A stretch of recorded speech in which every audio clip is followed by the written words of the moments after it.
welcome to another Volume 1 Community Live. It's your kitchen. Hope everybody's having a wonderful Wednesday day today. It's good to be back.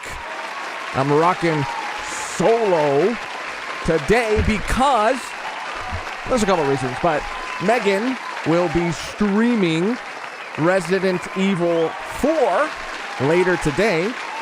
So, just wanted to kind of give her a break, because who knows how long that stream's going to go for. But I'm excited.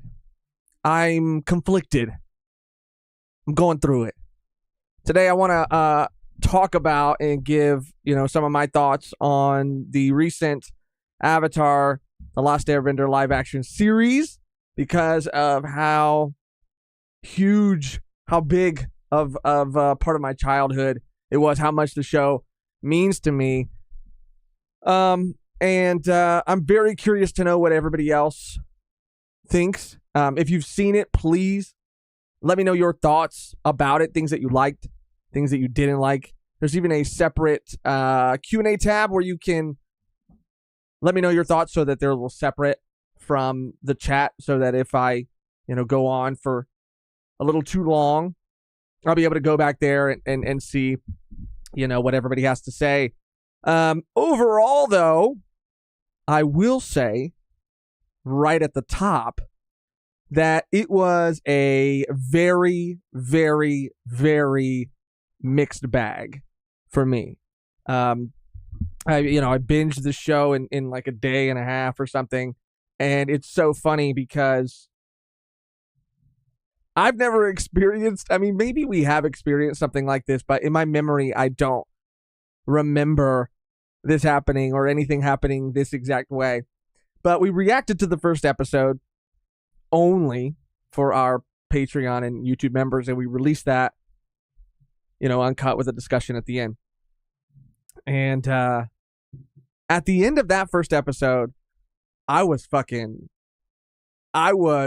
over the moon, man. I really, obviously it wasn't like perfect, but based on that first episode alone, I really thought that it started off relatively strong. But right after that, and then I saw things online, other reviews and other things that people were saying, and I was like, man, people are just maybe being too harsh. I wonder where this is coming from. And then I watched the second episode, and it was the biggest shift that I'd ever experienced. Like, going from a first episode to a second episode, I immediately felt what I had heard other people say, and then it kind of went on from there. But I still do believe and maintain that there are, in my personal opinion, some really good things about this show. It's not all bad. I'm not here to bash the show. I'm here to give my thoughts on it, and it's a lot. It's a lot. I have a little piece of paper here with my thoughts. I'm going to try to go through it as organized as I can, talking about the story, some of the changes, the added scenes, the performances, visual effects, set design, costume, all that. And we'll just kind of go through it. Spoiler free at first, just in case you haven't seen it or you've only seen half of it. And then we'll get to the spoiler stuff later on. I want to get to the chat and welcome everybody. But before that, I want to let you know again that Megan's going to be streaming tonight. I don't know if we've set a time yet, but I want to say it'll be like around 5 or 6 o'clock-ish. Immediately after this live, I'm going to, throw up the thumbnail and schedule that live. Maybe take a break, get some food, and then we'll be back and should be playing the game. But some other just really quick things I want to rifle off before we jump into everything we're going to be talking about today. Because we're not just going to be talking about the Avatar live action series. I do also want to talk about the recent announcement that came out about the live action Naruto movie, which is something that I knew they were working on or had been like talked about in development hell or whatever for a very long time. But it not only came out that it is confirmed and being worked on, but with a director and a statement from Masashi Kishimoto himself. And I don't know if it's just me right now, but I am not. I don't want to be negative, dude. I do not want to be a negative person, but I'm not like super hopeful. I'm not super excited. Not to the, not because of the director necessarily, just because I just don't know. I just don't know. We're going to go through that.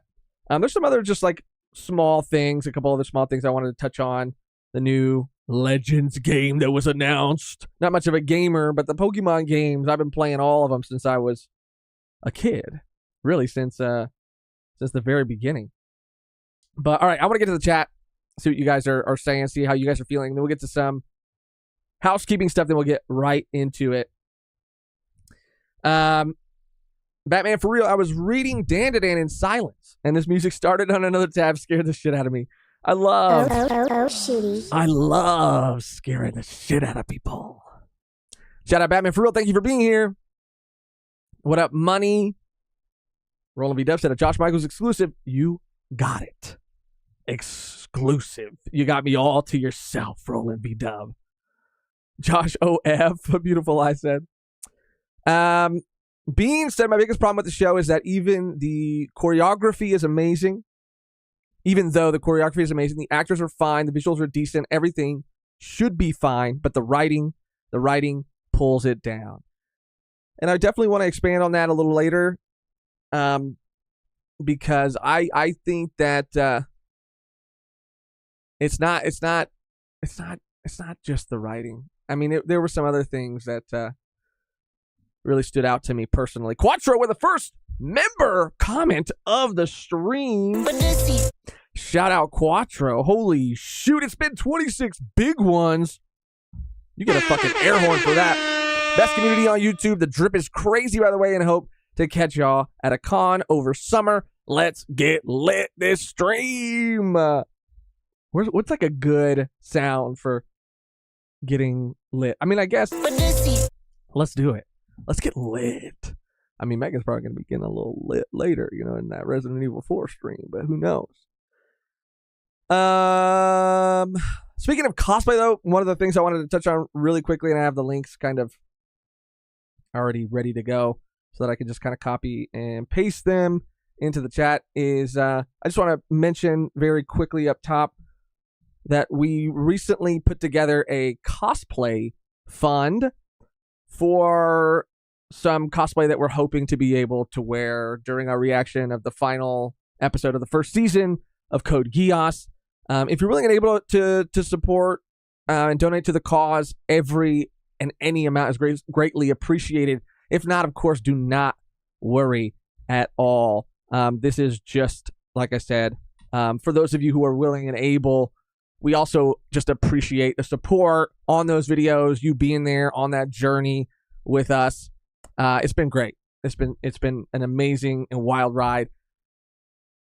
And we're going to see what we can do. I mean, hopefully we'll both be able to cosplay, but even if just one of us is able to do it, that would be really fun. That'd be a really cool way to celebrate that first season. So I'm going to send the link one more time. I spammed it a couple times in the link, so check that out. Again, if you're willing, if you're able. If you're not able, please do not worry. I completely understand. The other thing I wanted to say is, speaking of Dandadan, Batman for real mentioned Dandadan. We got Dandadan on the books. We've been talking about recording the next part for a long time, and we finally got it locked in on the calendar with a very special guest. Shout out Kev D-O-G. So that's going to be really fun. And will be coming soon. We got it on the calendar. We also started booking some guests for our interview type show that we're very excited to start releasing. We got a couple. I'm not going to give any names now, but we've started to reach out.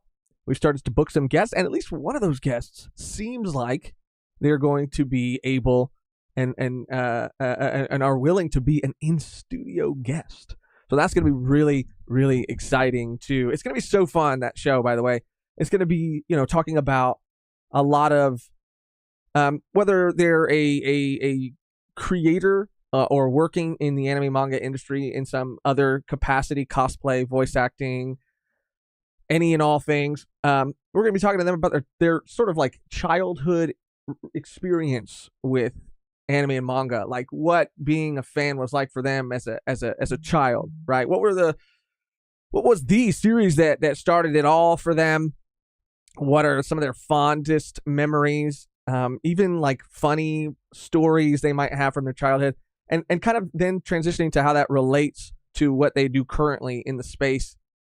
And at the very end, we're going to have like a very fun game segment thing that's going to be catered different every time, catered specifically to each and every guest. That's going to be the star of the episode, the grand finale. And so we're both really excited about that. I got that on the calendar too. So, I mean, we're doing things. All right, I think I'm ready, dude. I think I've waited long enough. I'm ready to jump in. Okay. I'm gonna start. I'm gonna start, and then again, I have this like separate Q&A tab open so that you guys can leave your thoughts, and then maybe after I've kind of gone through my spoiler-free thoughts, I'll hop over there and see how you guys are feeling about it if you saw it. I've said it a million times before. This series meant so much to me as a kid, man. I've shared that story of me going to the midnight premiere before as well of the M. Night Shyamalan movie that we don't talk about. I was there in the parking lot, Oh, man, full of excitement, full of joy. I used to show the series to anybody new I would meet, and that's how we would bond, or I would bond with a new friend. Like, you have to see all of it, and I'm watching it with you. So I've seen the show so many times. I love the show with all my heart. I was really excited for this series, and based on some of the trailers and even the first episode, I had really high hopes, especially since the success of the OPLA series. And I kind of wanted to like go back and forth, not too much, but just kind of maybe compare a couple of things. They're two completely different shows made by different teams of people. But I do think that there are some things that I find interesting, some differences between the two, some ways of execution that I think the OPLA series was successful in that I don't necessarily personally feel like the Avatar live action series was successful in. I guess I'll go in. Let me go in reverse order of the three things I wanted to talk about, spoiler free, right? Visual effects, set design, costumes. I guess I want to start here because to me, and again, please let me know how you felt about it. To me, I thought these things were all pretty good. Of course, the special effects in some scenes, in some moments, wasn't the best I had ever seen, but I didn't need it to be. I thought it was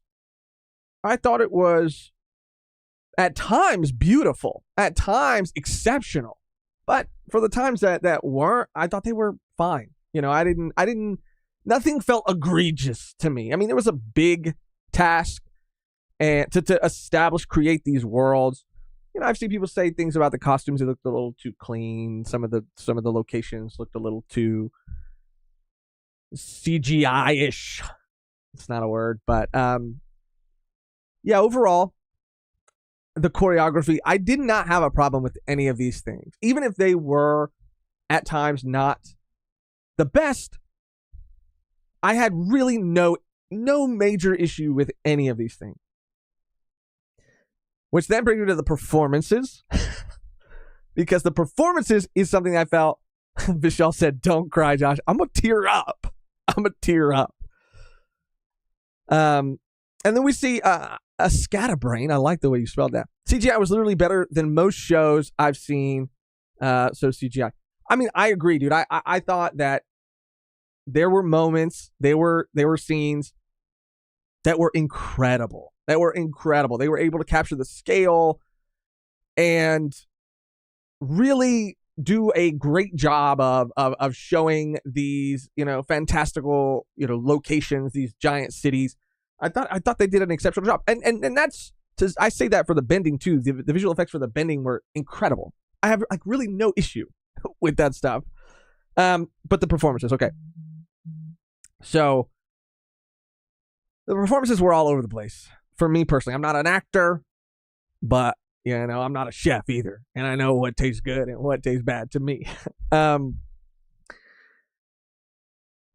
the first episode, there were some characters that I didn't feel completely sold on, right? One of them was Katara and the other one was Iroh, just from episode 1. And it's funny because as the series went on, Iroh was a character that really grew on me. By the end of the series, I thought that him, Zuko, and Sokka were my 3 favorite performances throughout the entire first series. I thought they were all great. I thought they were incredible. And I thought, Azula was really good as well. She was another character that I was a little nervous about, but given her performance, and I want to talk about her changes within the story later, but as of right now, just based on her performance alone, I actually really enjoyed her performance. I thought she really did bring, while she didn't feel like she carried the same, I guess, weight that the Azula from the series did. And I say that because she almost felt at times like she was Zuko's younger sister. I mean, just based on her appearance as an actor. And I'm not here to really talk about anybody's appearance compared to their animated counterpart, because I've seen some people do that and tear a lot of these people down for how they look, and that's not what I'm saying. What I'm saying is just in stature, I guess. I was nervous, right? I was extremely nervous, but her performance sold me, and I think that's what matters, right?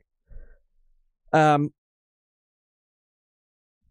far as Gordon, I believe is his name, who played Aang, I thought he was good. I thought he was I would say really good. He's not, I wouldn't put him in my top favorite performances of the series, but I thought he was good.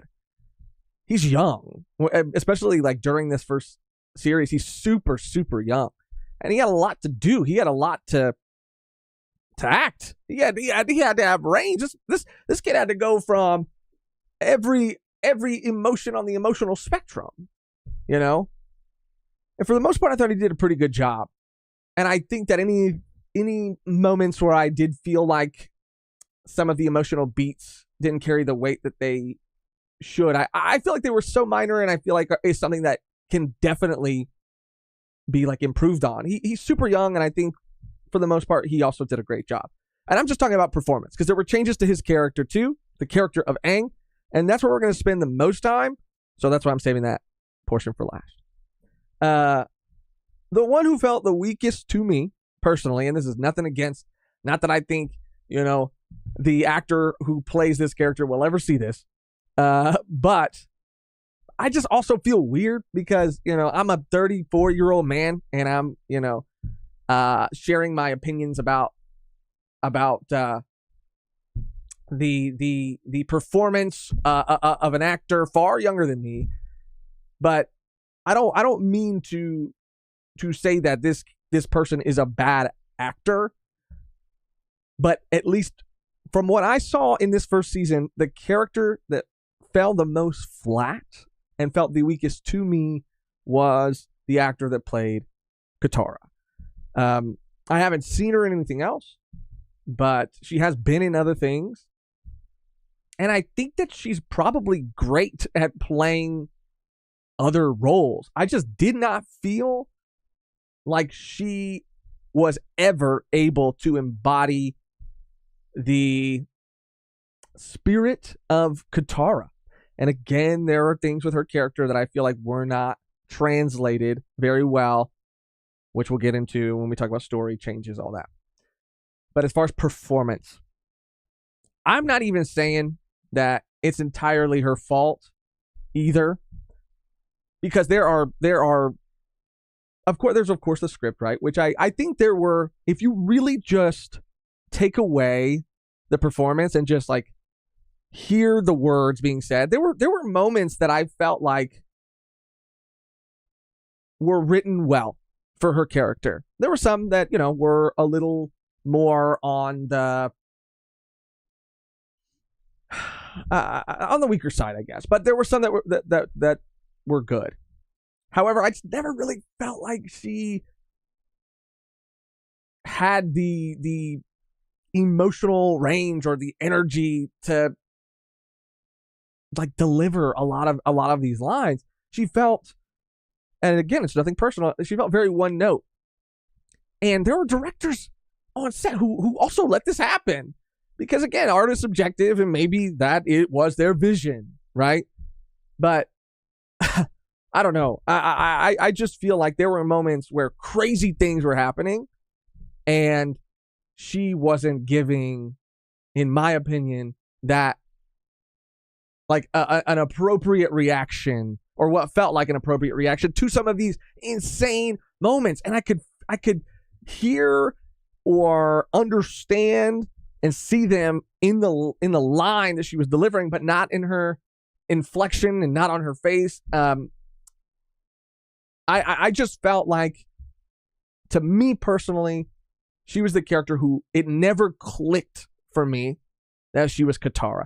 With Sokka, I was able at some point to really believe that this was Sokka. Same with Zuko, Iroh, Azula, Ozai, Jet, almost everybody, Aang, everybody except for her.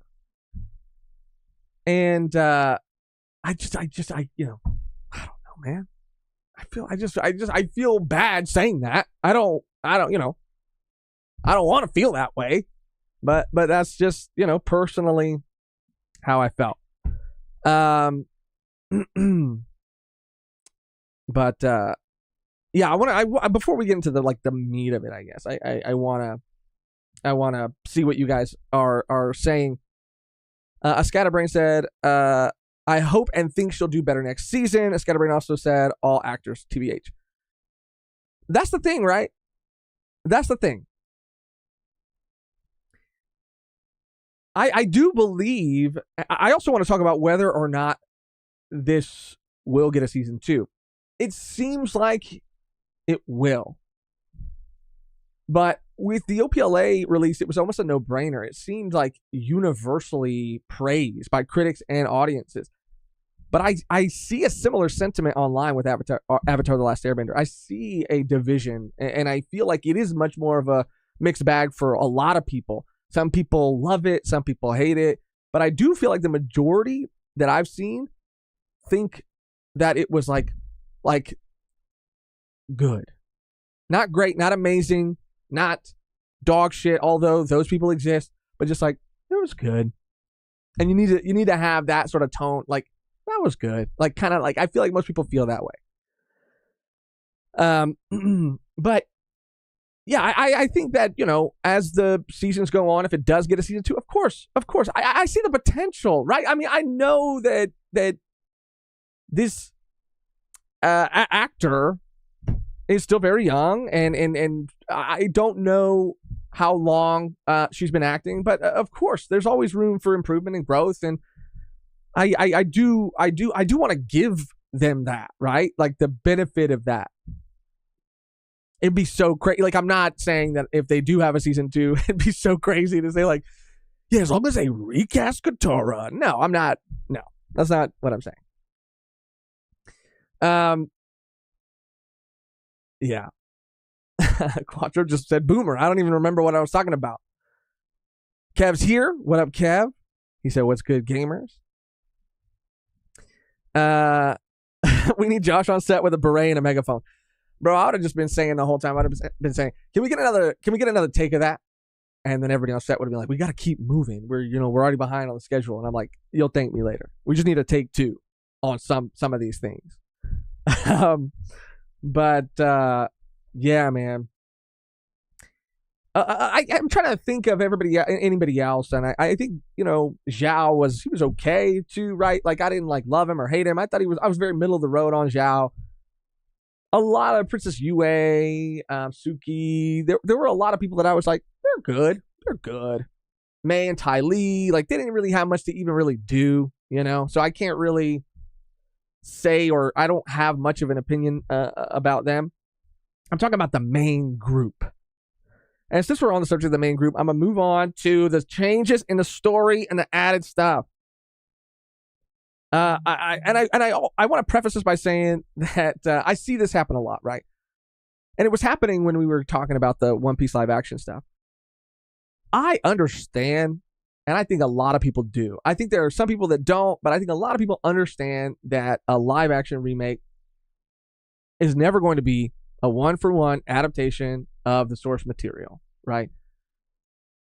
I think there are people, I just want to be clear, that don't understand that, but I think there are a lot of people that do understand that. And I just keep seeing any time, what bothers me, what's my pet peeve, a beef that I have, if you will, is when people just sort of like deflect with that. When someone like presents a valid criticism or critique and someone's like, these clowns wanted a one-for-one comparison or adaptation. Can you believe that? I don't think that's always what it is. Anyway, I just want to preface it with that. I didn't expect it. I didn't even want it. I wanted it to do its own thing. But it made some choices that I personally wasn't super excited about. I want to start this section off by talking about the good things that I really liked about it. Bones music. I used to have a crush on Katara. You don't understand. I feel like, Katara, for a lot of people, she was a crush for a lot of people. For me, it was Roxanne from a Goofy movie, but Katara, I get it. I want to talk about the good things, the good scenes that were added, because there is good. There were, and I guess to keep it spoiler free, and we'll go more in depth on them later. But there were, I would say, like 3 major scenes and moments that come to mind that I thought were incredible. And I think and feel like elevated the emotion of that particular scene or themes of that episode, tied in really well.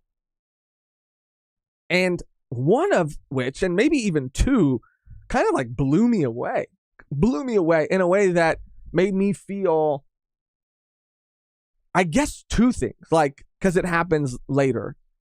The first thing was like, wow, this is incredible, and I love this. And the second thing was, where was this earlier on? Why is this why are these changes only happening now? The good ones, because it showed me and gave me evidence that, like, these writers are very capable. There are people on this team that are very capable of adapting and changing things in the spirit of the original series to elevate some of these moments. But they were just few and far between to me.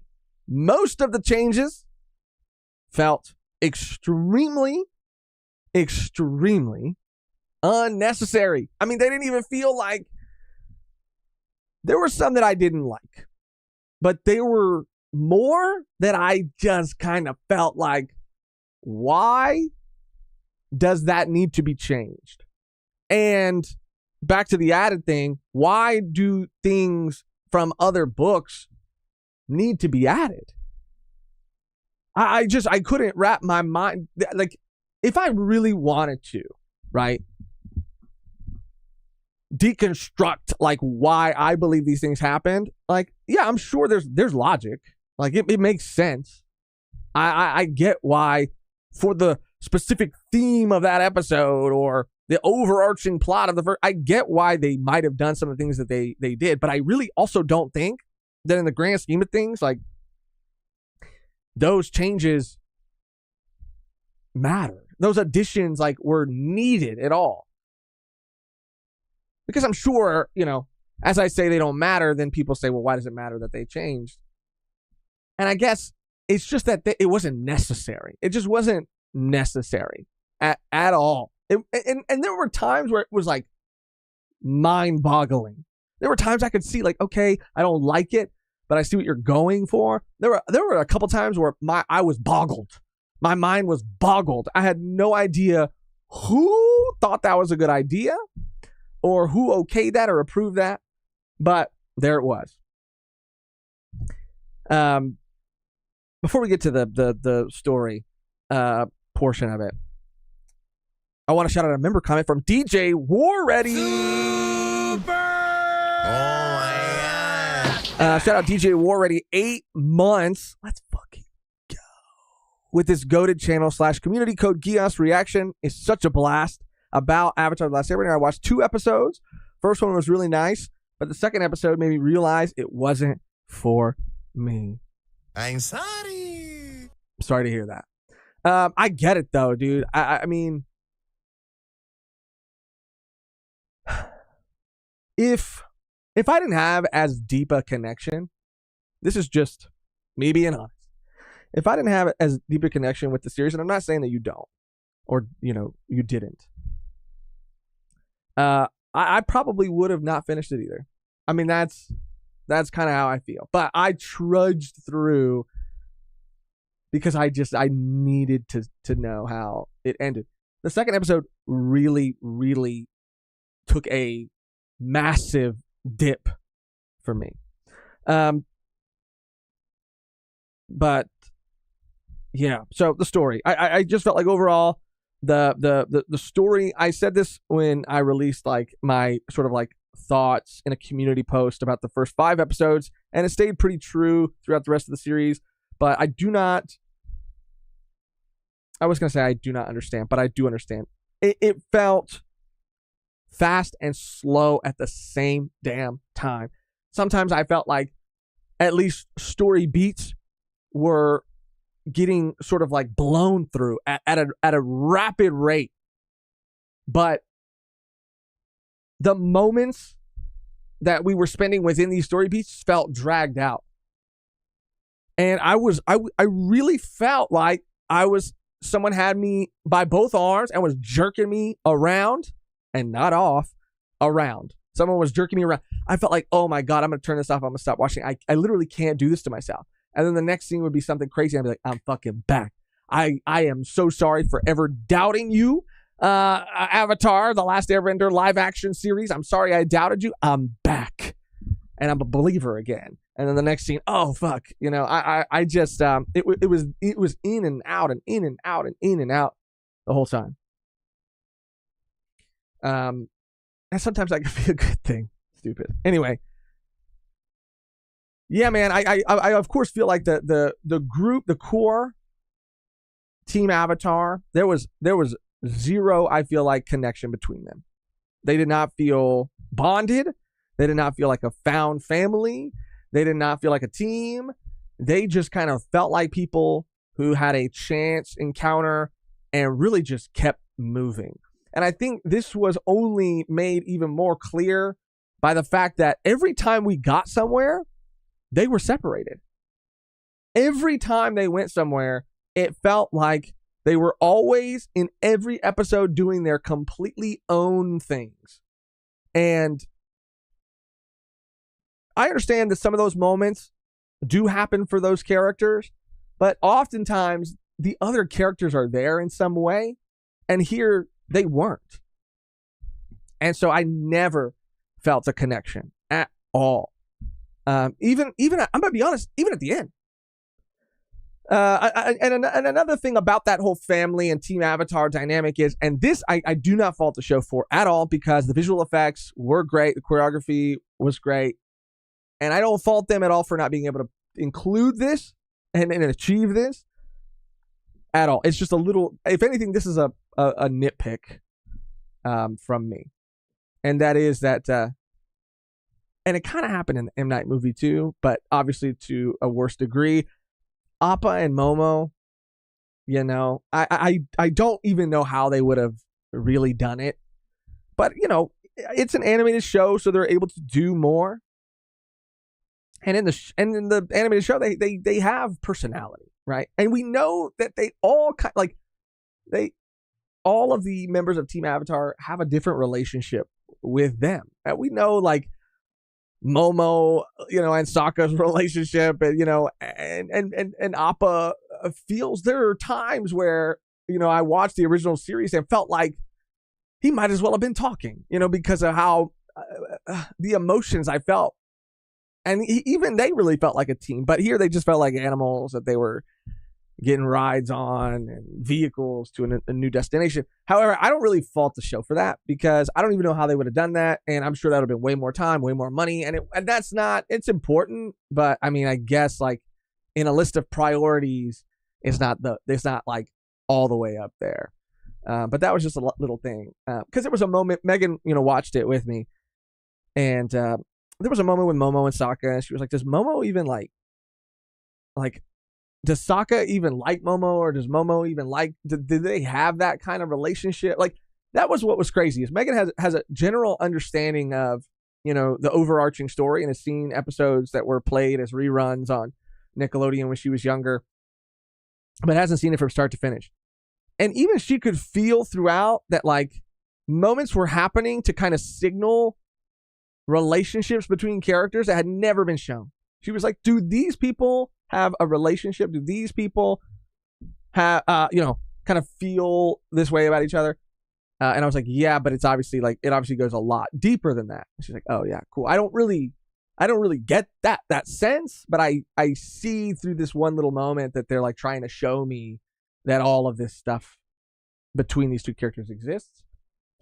That may be kind of vague, but yeah, man. Overall, I think, because there were, and I'm going to talk obviously about some like very specific stuff, because there were some characters that I think a lot of them they did the best they could, and I think they did well. But like there were, I think, one especially that they massacred my boy. They massacred him. They massacred my boy. But yeah, overall, I do feel like, and this is going to sound a little harsh, but it just really felt like it lacked emotion. It lacked, during the times that it needed to, the emotional moments like needed to hit hard. They didn't, for me, hit hard. I feel like the cast, did most of them the best they could, and I think the writing wasn't as awful as some people have made it out to be, because it's like a dance, dude. It really is. I mean, I've never worked on a movie, but I have worked on large collaborative sort of projects with multiple people, and it's like it's a dance. It's creative choreography. You're trying to create something collaborative. You're trying to, everybody's kind of bringing their own thing to something, and by the time everybody's thing has been added, it looks like something a little different. But that's why the director's there, right? To maintain that vision, to keep that vision on track. So I think, while there were weak moments in the writing, I do think there were some, I don't think it was as bad as people were saying, in my opinion. But overall, I just felt, and I saw this as a headline, and so I grind my teeth saying it, but I do agree with it. It felt just like it didn't, at its core, have the same spirit that the original series had. And that's all I hoped for.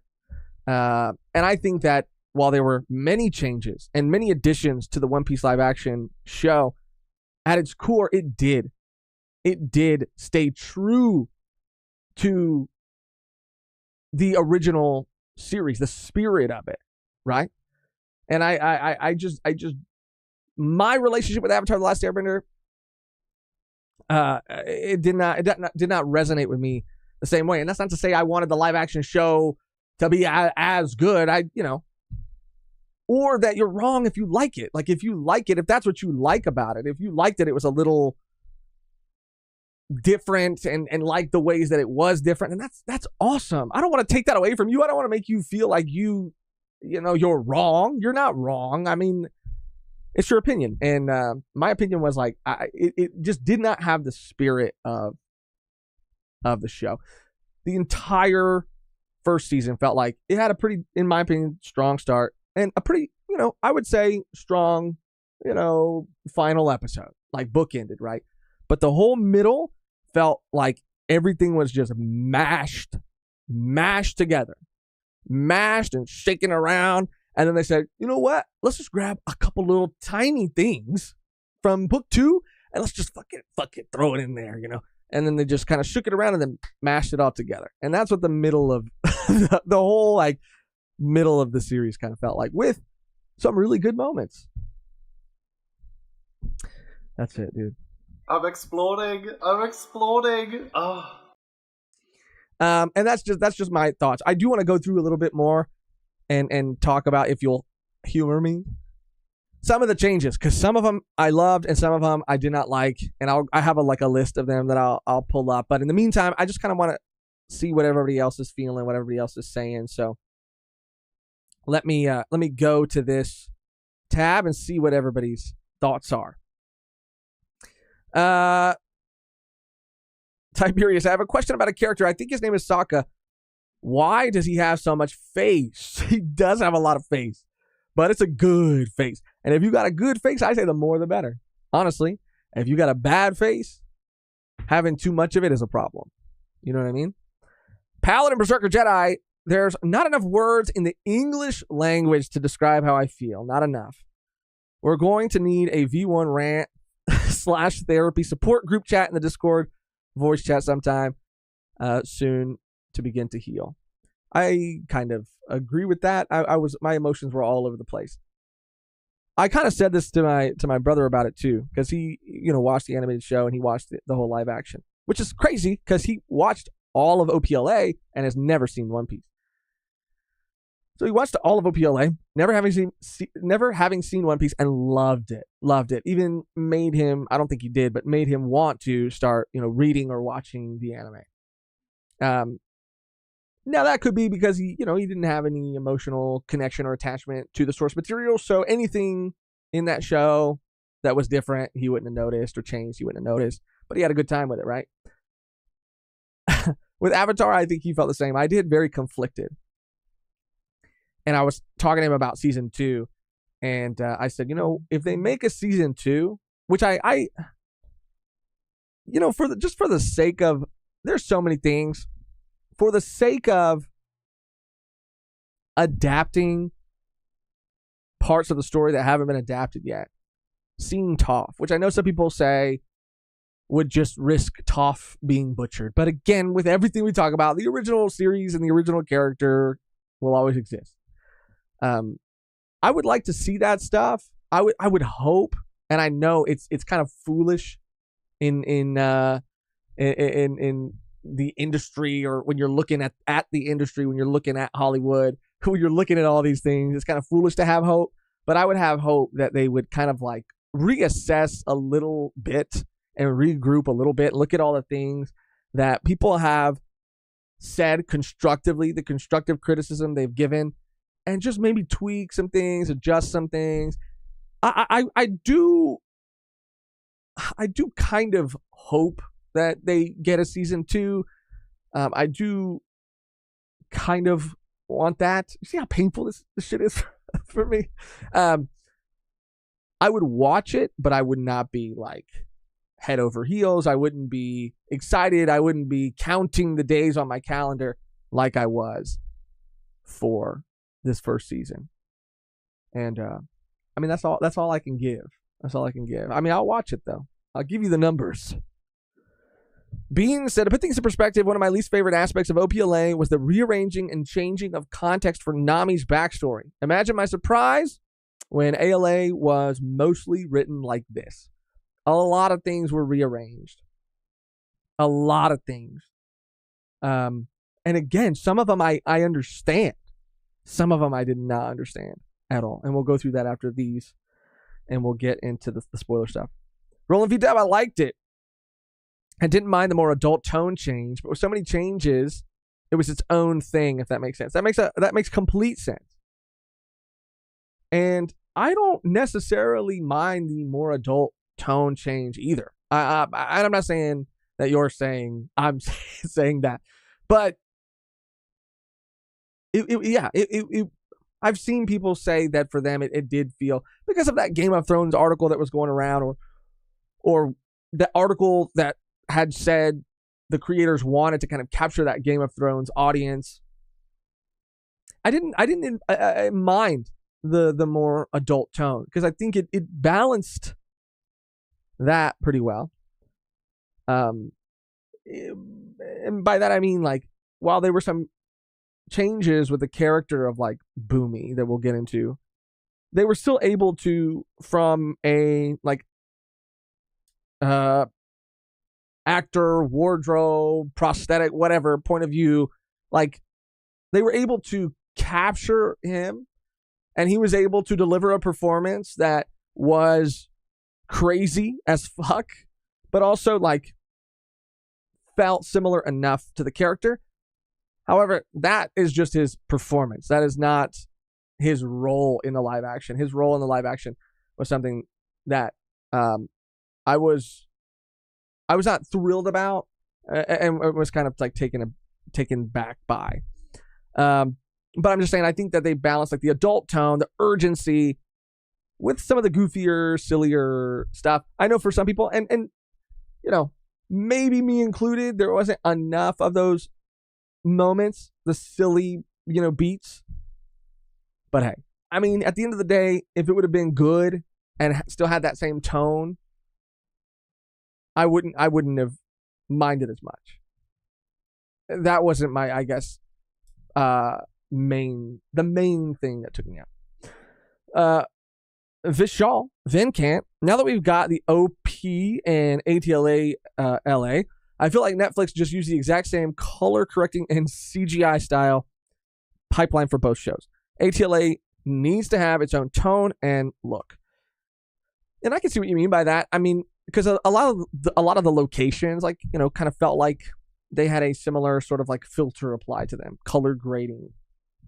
But yeah, I think that's with, I don't know, but I just think that with whatever budget they have, and I think there are possibilities, and there always is the possibility of like really making something stand out and look different. But that could have been more time, more money. And a lot of times that's not necessarily like, I feel like the studio again is a voice in that collaborative sort of gumbo. And yeah, I feel like the studio's like, you just don't have time to do that. They don't give visual effects artists like enough time to do anything. So I don't fault them for like copy pasting sometimes, if that is the case, which I'm sure it's not exactly that, but yeah, man. I mean, I just think that they just don't have time. Who dat for life? Chris, I like Zuko. I dislike Sokka's teen romance relationships. Made me think of Teen Wolf. I needed more sexist Sokka. Otherwise, it was all right. Yeah, Sokka, man, he was really good. But the Suki Sokka thing in the beginning, it was a little too fast, and it was a little too much. Like, in my memory, and correct me if I'm wrong, but in my memory, they had a fondness for each other. But it was like, damn, they fell head over, and Suki like fell head over heels for Sokka. Sure, she was curious, she was intrigued by an outsider, but I was like, damn, this shit is moving too fast. You guys need to chill the fuck out. You guys met each other an hour ago. Yeah, I wasn't like a huge fan of like how they handled all that. But yeah, and again, like the Sokka, the sexist stuff, with his character.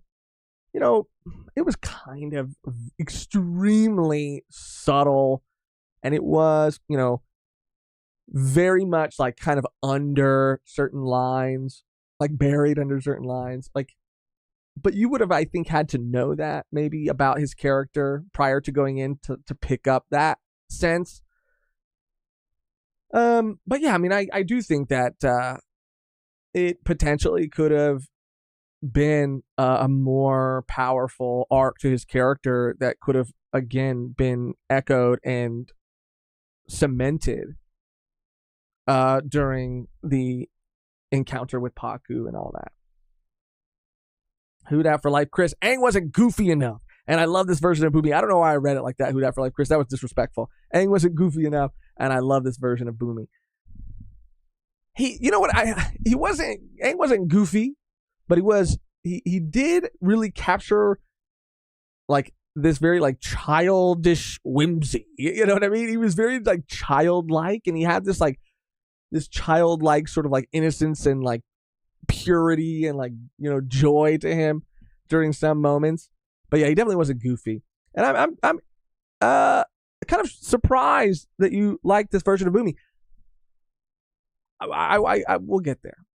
We'll get there. Who Dat for Life Chris also said, appreciated the Air Nomad genocide. I really did think that as a way to open the show, that was super strong. First episode, I thought was pretty good. D, we see Aang seem like he's flying, hovering in episode 1 without his glider, but he was falling when Zuko hit him in the sky.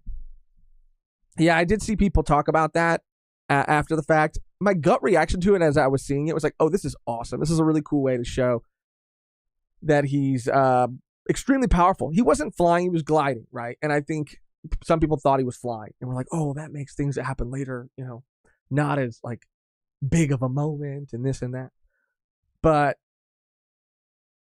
yeah, I guess it does create some problems later on. Like, why is he just like falling from the sky? Why can't he just like, you know, bring himself down gently? I didn't like hate it in the first episode. I really wasn't like super bothered by it. But there was that scene where he was shown like being like dangerously strong. And again, in concept, I understand that probably happened because they needed to show if he was only going to master one element, if he wasn't going to waterbend at all the entire first series, they needed to show, or season, they needed to show that he like had something, that he was like incredibly like good at something, you know, because yeah, that's another issue that I've seen people have. And I, for the most part, I do think I agree. Who definitely Chris, in my opinion, Zuko stole the show. I agree. They butchered my boy Sokka. I don't think, in my opinion, and that's I get it, right? In my opinion, they didn't like butcher him as much to me as they butchered someone else. And I'm curious to see how you feel about that. Omega Tech 16, I think Zuko and Iroh were done very well. I agree. At first, I wasn't sold on Iroh, but as the series went on, he really won me over. Who Dat for Life Chris, I needed more boomerang action. They butchered Sokka. I said it again. Damn. I mean, I feel that though. Mr. Fan 09, I never watched the animated series. This as a show was just okay, aside from awful exposition from the start. Was good as well as the last episode. The middle felt mostly meandering, but at the same time rushed. 100% agree, Mr. Fan. Yeah, it's just like, yeah, I think you said it very well. There were moments of exposition that I think were more blatant and bothered me a lot more than others. But yeah, there were some moments of that I didn't enjoy either. Paladin Berserker Jedi, they butchered Monk Yatso, didn't defend Aang, basically threw him to the wolves, and for a guy that was supposed to be the world's best airbender, nerfed to death. That's another interesting point, Paladin, because if we really want to pick apart the show, which I'm not saying we're gonna do, but in this moment, who had said it? Something about Aang flying. D. So we see Aang flying, and then later we see him falling, right? Little continuity kind of question. It makes us question like why he can't, you know, glide to safety in those situations. But then again here, right? We see him be so incredibly powerful during that one scene. And then he just kind of seems like, I wouldn't say, he does seem like an above average bender later, but he's not doing some of the crazy shit we see, you know, other airbenders do during the battle and everything like that. Vishal, I don't know what you thought of the Princess Yue actress, but she is much better in other things like the Predator sequel, Prey, and the FX show Legion. She's very good at action. I liked Prey. I mean, me and Megan were, I think with that movie, I think we went in with expectations that were like incredibly high because we had heard so much hype about it. But after like, sitting with that movie a little longer and looking back at it in hindsight, not that we didn't like it, but there were just some moments in it that felt kind of goofy, kind of silly. But in hindsight, I really did enjoy that movie. I think it was a really good movie, and I think she was great in that movie. And I saw like the first season of Legion, and then I stopped watching.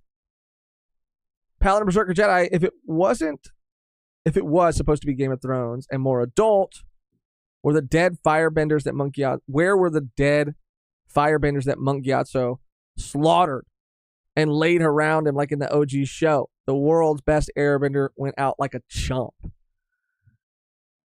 Yeah, dude, damn, that's crazy. Not my boy, dude. Not my boy Gyatso. There's some super chats now that we caught up on the Q&A tab. Some super chats that I want to get to. Or one from Terrence Matthews. That's more? They combined a lot of storylines. Yeah, man. We're going to get into that right about now. So I have this tab queued up. We're going to go through it very quickly, and then we could change gears. I know we've been almost an hour talking about this, but I had to get it off my chest. Let me make sure this is all working. There we go. And then we can get into it. Yeah. Okay. So I have a list of the changes they made. We can go through them very quickly. I did think there was one thing on this list that they didn't include. Let me see if I can actually, just since we're by ourselves, I'm going to see if I can turn the chat on, because I need the company. Let's see. Let's do this. Cool. And this. Okay. Cool. So, some things they changed. The Earth Bender Blitz in the beginning. I thought that was great. Really did enjoy that. The Genocide of the Air Nomads. Really did enjoy that. Aang steals Zuko's Avatar notebook. I thought this was okay. I as a device to sort of like progress them through the story. Like, I don't know. I didn't have any huge issue with this. But I think it's when Zuko learns that this book is missing that he has that like infamous line now where he's like, he ran, which I think is so funny, but I actually really did like the delivery and the performance of that line, because it does have so many layers to it. And I think, yeah, he killed it.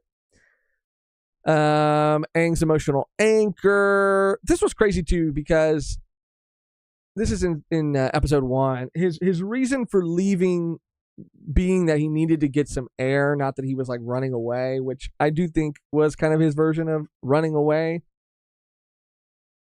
But and I think they're not really talking about this specifically here, but this reminded me of that. It was a change that, I mean, I understand can fundamentally change the core of his character, but I don't think that, for me, it felt like it did, because I think that him going to get air was him running away from that responsibility. Again, I personally, that didn't bother me too much, but that's just, again, my opinion. I'm gonna get a friggin' bar underneath this, or on this site that just says my personal opinion, so I don't have to keep saying it. Episode 2, Warriors, Katara's waterbending scroll. This was, I mean, I can't complain about this, Same thing with, I mean, they're not going to have time to do all this stuff. I don't mind this at all. I thought those episodes in the animated series were really fun, because it's this whole thing of them going and getting the scroll. I thought, there's no way that would have like made it in the live action. I wasn't expecting it to. So when I saw her have it here, I mean, it didn't bother me at all. It was a cool, like, if you know, if you don't, then it doesn't matter. Sokka the Warrior. This is, of course, talking about, his sexism sort of being dialed down, which I did think was like, I don't know, maybe not the best choice because of the arc that he goes on. Suki's mother. These changes, okay, now we're starting to get into the meat of it, right? These changes, because in the show there's a trial, right, that's happening. These changes I didn't mind, but what I did mind, and honestly, because Kyoshi embodies Aang the same sort of kind of way in the animated series. She embodies him to state her defense to the court during this trial, and that's why Katara and Sokka are running around trying to figure out how he can channel her, figure out information about her. And so the fact that he was able to embody her here and use or she was able to fight through him with her maximum strength, this didn't bother me. I mean, it wasn't necessarily that bothered me, because in the Avatar state, Aang is capable of doing crazy things. It was a nice little callback to that moment, and it didn't bother me. What bothered me was her presence, her character, her sort of attitude towards Aang. Kyoshi, to me, is a tough, warrior. And here she felt fucking mean, dude. She was just so mean. And it was crazy. Like, I know he's the Avatar. I know there's a big weight on his shoulders, but she's gigantic, bro. And she's looking down at this, like, child, like, tearing him apart, ripping him to shreds. And I get it, because the fate of the world rests on his shoulders. There's some crazy, a lot of people are going to die if he doesn't do something. But just, like, the imagery of that was so funny. Like, she's this towering figure who's just tearing into this little kid. And I just thought she came across really aggressive, like really mean, and not tough, and not she wasn't the tough warrior that I see her as in my mind. In the vision, this is where he gets the vision of what's going to happen. I mean, I guess I get it. Again, this is a change that I understand, but I wasn't necessarily a fan of. But I understand why it was made. He needs a direct path, course, to get to where he needs to get. He can't meander for too long. He can't, skirt, around or try to avoid his responsibility forever. This live action series just doesn't have that time. So I wasn't a huge fan of it, but at least I understood this change. It was really just her character, her personality. Aang doesn't learn waterbending. I mean, yeah. This was something that, again, like, if other things about the show, I wouldn't have minded this as much if it wasn't like, if there were less things I had an issue with. If this was just one of like 2 things, 3 things that I had issue with, then it wouldn't be as big of a deal for me. Aang's signature move, yada, yada, yada. Commander Zhao's secret helper. I think this is the involvement of Azula. This is something that I did like. Because she doesn't interfere too much with the story, canonically, but she is sort of like interwoven throughout to set her up to be a larger antagonist in season 2. I thought that her role was subtle enough and in the background enough that it didn't take away from anything, but it did set her up, and her sort of like rivalry with Zuko that we're going to see a lot if this does get a season 2. So I actually didn't mind this at all. I actually liked this. Azula's duplicitous debut. This was kind of goofy to me, I'm going to be honest. But it's not like I didn't hate it. Well, I guess that's not the right way to say it. I didn't like it, but it doesn't really matter. It was like such a small thing, but I was like, this is kind of goofy. That's it. The new Omashu players. This is where things felt really mashed together. I loved this earthbending or earthbender confrontation with Iroh. I really would have loved to see more of this. When we talk about a darker tone, this is what I thought we were going. And not to say that I wanted this to be the whole show. I didn't want this to be the whole show. But I wanted more moments like this where we really got to feel the gravity of the things that the characters in this world were dealing with, we got to feel them, right? They weren't just telling them to us. We got to feel like what these wars or this war had like done to people, right? The sort of like madness that it had driven them to feel it, because we were told it a lot, but like to really feel it, and I really felt it here. I thought this was really cool. I thought this was a really incredible scene. I really liked this a lot. The Cave of Two Siblings, bro, should have left this shit out. I mean, come on now. It doesn't even happen until book 2. It doesn't even happen until book 2. Why are you this whole part already felt like there were so many things crammed into it, but for some reason somebody felt like it needed something else in there too. I don't know. And it was small, the secret tunnel song in the background, and they changed it from being Aang and Katara to Sokka and Katara, which I get is to illustrate the love, the love between, siblings, not a romantic love, but a familial love. And it was, XYZ. Again, I get the logic, but like, why included it all? This was something I was like, why? You just need something for Katara and Sokka to do because things are being changed. And so, instead of doing something that will disrupt the current course, just take something from the second book and toss it in there. And Aang doesn't have any part in this at all. This was something that was a little like just fucking odd and so unnecessary. Like, don't, and it felt like, don't, because they started singing the song, right, in the background, Secret Tunnel. And I was like, don't think you got away with it. Like, don't think that just because you included a little Easter egg, just because you gave me a little nod, you gave me a little wink, don't think you're slick. Don't think I'm letting this slide, because it felt like they were looking at me, and they gave me a wink. They were like, we got you. And I was like, you don't got me. This shit doesn't happen until later. You don't got me. Stop saying you got me. Flashback to Zuko and Iroh. Bruh, I got a lot to say about this scene. But before that, I want to shout out, I think I saw one more super chat roll in from Hassan Batla. That's a more. What can I say? He's an awesome guy. Shout out Hassan, and thank you to everybody who's sending the love, the member comments, the donations are greatly appreciated. Thank you so much. That one, Earthbender, was the best actor in the show. I want him in season 2. That's what I'm saying, man.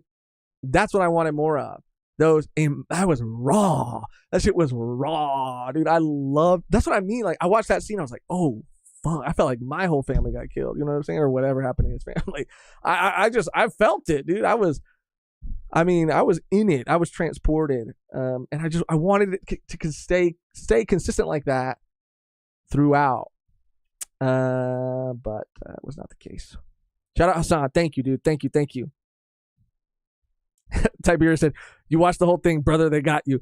That's true. All right. So the Zuko Iroh scene, I liked it. I'm gonna start there. Not at first though. When they first cut to this scene, I was pissed, livid. But this scene won me back over at the very end. And the only reason I was upset and pissed and livid is I'm being hyperbolic or dramatic. The only reason I was upset at first is because I felt like it was such a huge moment in season 2. It was a crazy reveal and a crazy emotional moment. One of the most emotional moments in Western animation, period, bro. I mean, when we find out in season 2, when we see him going up that hill, singing that song, having that little picnic, I lose it every time. I well up when I hear the song. And again, they try to get me. They played it in the background. They play, no,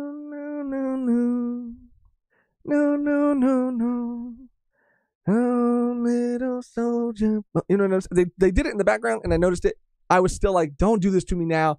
Don't take more moments from book 2 just to, fill book 1.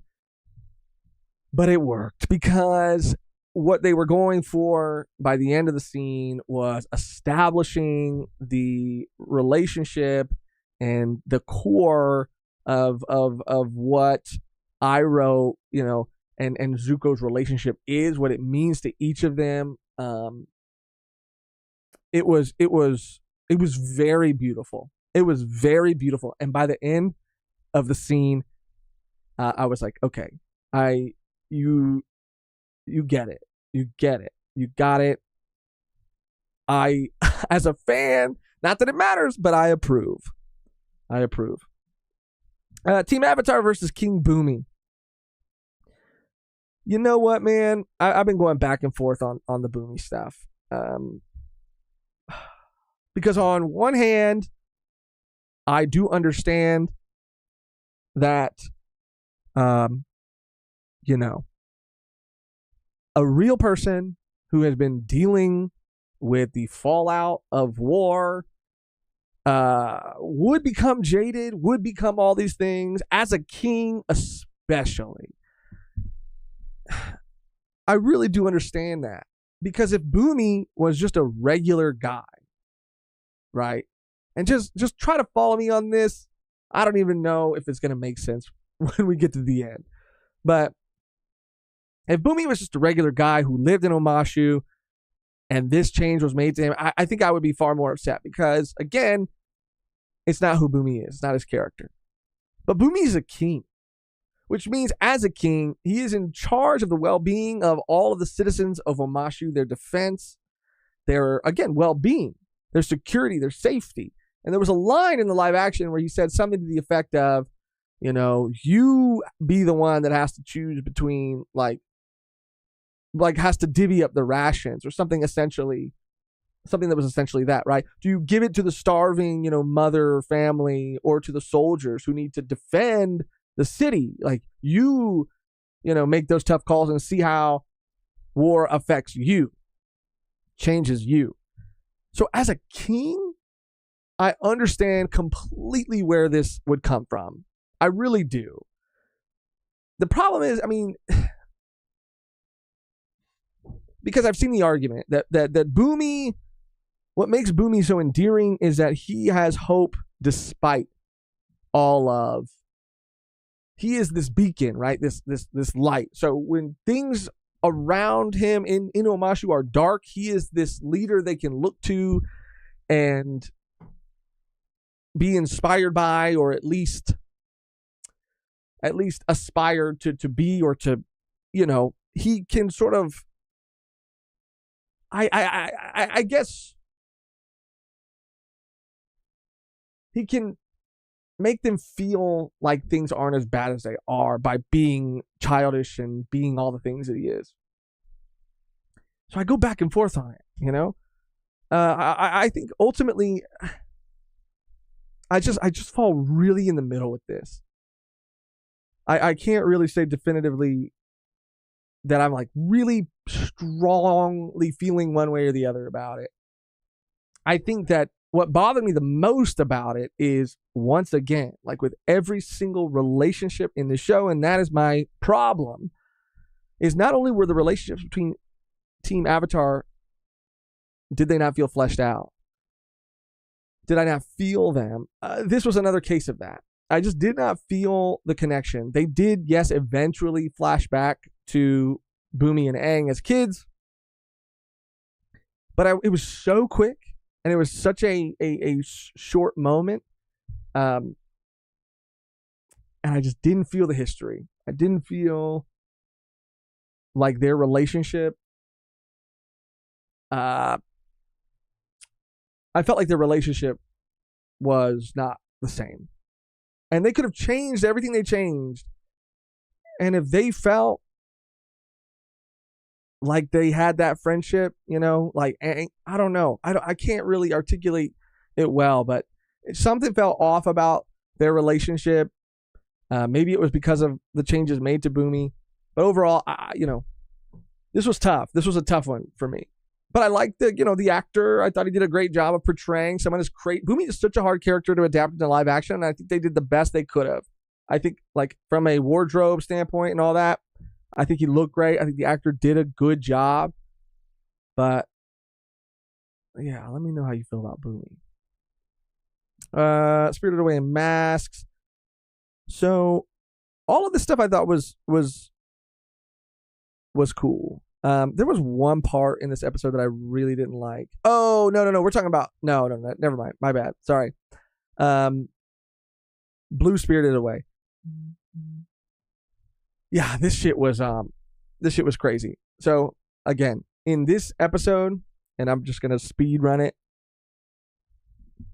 There was a lot of like really cool shit. Like Ko the Face Stealer looked incredible, looked nightmarish, haunting, terrifying.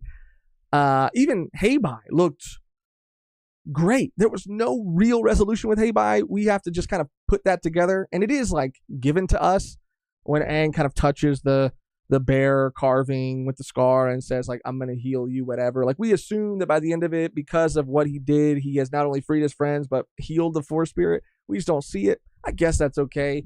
But it was the inclusion of some things that I was like, why? Again, with the owl. Why are we throwing that owl in there? We got Ko. We got enough shit in here that we're dealing with. Why? It just doesn't make any goddamn sense. Any goddamn sense. And then if that wasn't enough, and sorry, I'm getting a little heated. I'm going to try to bring it back down. Then we cut to the massacre of my boy, who I believe to be the character that was the worst representation of their animated counterpart, which was Avatar Roku. This man not only did for me, for whatever reason, the like set design, the scene itself, the background, like visual effects, they looked like empty. They did not look as well sort of like designed or put together.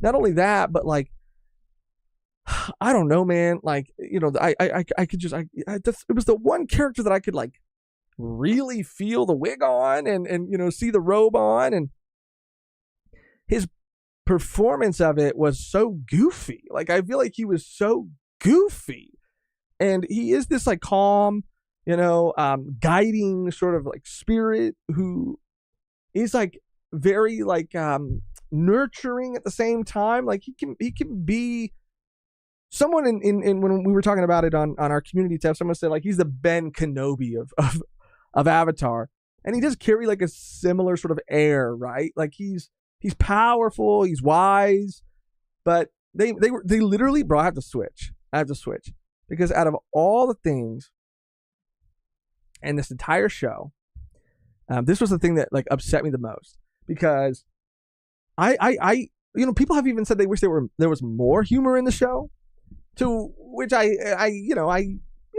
agree with. Yeah, it could have stood for, you know, a few more, you know, moments of like levity throughout, whatever. But this was a moment of comedy that was unnecessary, not true to the character, and it took me all the way out. And I don't know why this one little teeny tiny, and I'll admit it's teeny tiny, but I'm a human being, and it just got me, dude. It got me. When he looked at Roku, and he was talking to Roku, right? Who in my mind is a fucking G, bro. He's talking to Roku, and he is Roku. Aang's talking to him about Kyoshi and his experience with Kyoshi, and he's literally the whole time he's like, "Oh, Kyoshi." She's like, "You know Kyoshi." I was like, "Oh my god, who is this man in this Spirit Halloween costume right now?" Because he needs to. It's not even the actor. I'm sure the director was like, "Do it again, but let's make it goofy." Maybe not. I don't know. I don't know whose fault it was. I'm not putting all the fault on the actor. I'm not putting all the fault because I don't know. But all I do know is that I was not about it. I was like, this is wild. This is the most I've been heated this whole. I've been trying to keep it real level-headed, real even around here. But that fires me up, dude. It fires me up. It was just like, I don't know this person. This is not this person. And they cut down, you know, like, I don't know, the gravitas of him. Not that, you know what I'm saying? Like, I don't know, man. Sokka possessed Roku. It felt like that. And a beautiful, I said, old Ben. Yeah, old Ben. But dude, okay. Anyway, sorry about that. I literally, nothing in the entire show made me want to click off more than that moment. And in that moment, I almost stopped watching. And it was like kind of like there were some other things that were happening in this episode that were like pretty good. Like there was a moment, I think, in this episode where I think one of the best changes or additions to the show was included. I could be wrong. I think it's around here, actually. Yes, right here. A fiery flashback. This is one of the best additions and should have been the spirit of every change that was made or thing that was included or added, because what this scene did, what this flashback did, is what I feel like the entire season of OPLA was able to do. It did multiple times throughout its entire first season. And this moment in particular is the 41st Division moment. We get this whole backstory about the war meeting that Zuko stood up against his father at, leading to the Agni Kai that led to his banishment, that led to his current situation. We're getting this pretty late in the show, and we've seen this sort of like contentious relationship he has with all of his crew, and how Iroh has kind of stepped in at times to kind of like sort of mediate and mitigate peace and all that stuff. And then we find out here that the 41st Division that was to be sent into the battlefield as basically a sacrifice was instead, because of Zuko's actions, like sent to be his crew. So they are essentially only alive because of Zuko. This is what the spirit of everything should have been, and makes me see that these people are more than capable that of understanding the essence of a moment and making changes that like add to it. This was incredible. This was like the best. I mean, there was an actual literal gunk moment for me in the show. I was like, what? That's fucking sick. I love that. I loved that. I also, I like the scene with Azula. I think all the Azula stuff was really well done. I even like, as she's firebending, we see like flickers of blue flame. And then we do see the lightning at the end. I personal preference, I'm sure there are people who don't like it. I liked it. I thought her performance was great. I don't think she interrupts the main story too much. And then we have Legends, which I thought was like, this Momo shit was wild, bro. Megan was getting up to get water or something, and I had to literally pause it and rewind it and say, Megan, you gotta watch this. Momo just got freaking squashed. Yeah, all this stuff was fine. There was a fight. It's in the animated series between Paku and Katara. That fight was crazy, bro. There was like some Iceman, X-Men shit right there. That was sick. It was cool. I just again, no shade, no disrespect. It's just my personal opinion. The actor who was cast as Katara wasn't just didn't feel to me like she was like giving these moments a lot of the weight that they needed. But I mean, this was cool, a cool moment. It was a little cheesy where he's like, "You found the master," and she's like, "Yeah, me." A little cheesy, but I can let stuff like that go. I don't really mind that. Zhao's fate, I don't mind that. Azula's first conquest was cool. What is this? In the cartoon, the ocean spirit simply releases control of Aang when the moon spirit is restored, but in the Netflix version, it takes Katara's emotional plea to him to free him from its possession. Whereas the father-like Monk Gyatso was Aang's anchor in the first episode of the next Netflix series, now it's Aang's new friends that help bring him back. This shows how even though Aang did suffer an incredible loss, he's now found a new family in Team Avatar. Sure, that's, again, I don't feel that familial relationship, but sure, don't mind that. And this conquest of of Omashu was cool. I really liked that.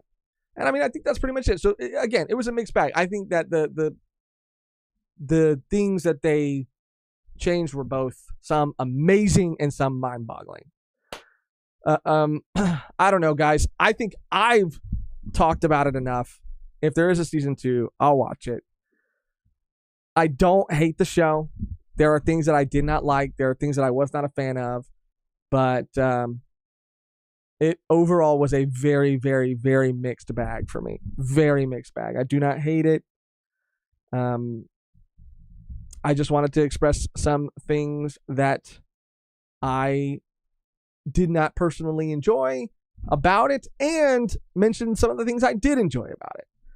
So take that however you will. I'm just going to catch up on the chat, see what everybody else is saying, and then we can finally move on to something else. Rate it 1 out of 100. That's hard. I was thinking about it. Court said, you don't mind Iroh killing Zhao. I feel like that was a weird choice too. Let me switch. Let me see.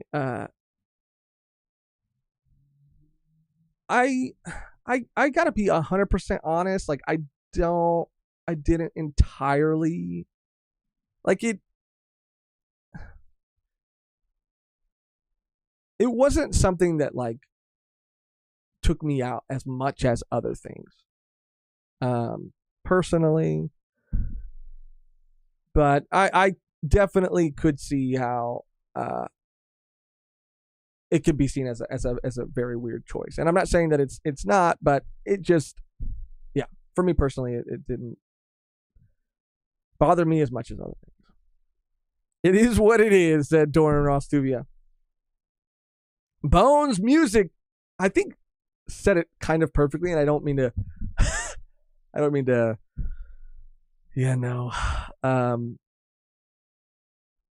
make it worse for myself, but they said, I also don't hate it, but I do, and there's a part of me that kind of also feels that way. Like, I don't hate it, and there are things I really like, but there's a part of me that's like, I kind of do, but I don't. So Bones, I feel you on that. Doran is on something too. Let him cook. I always let Doran. Doran's always welcome to cook. It's your kitchen, brother. It's your kitchen. It's your kitchen.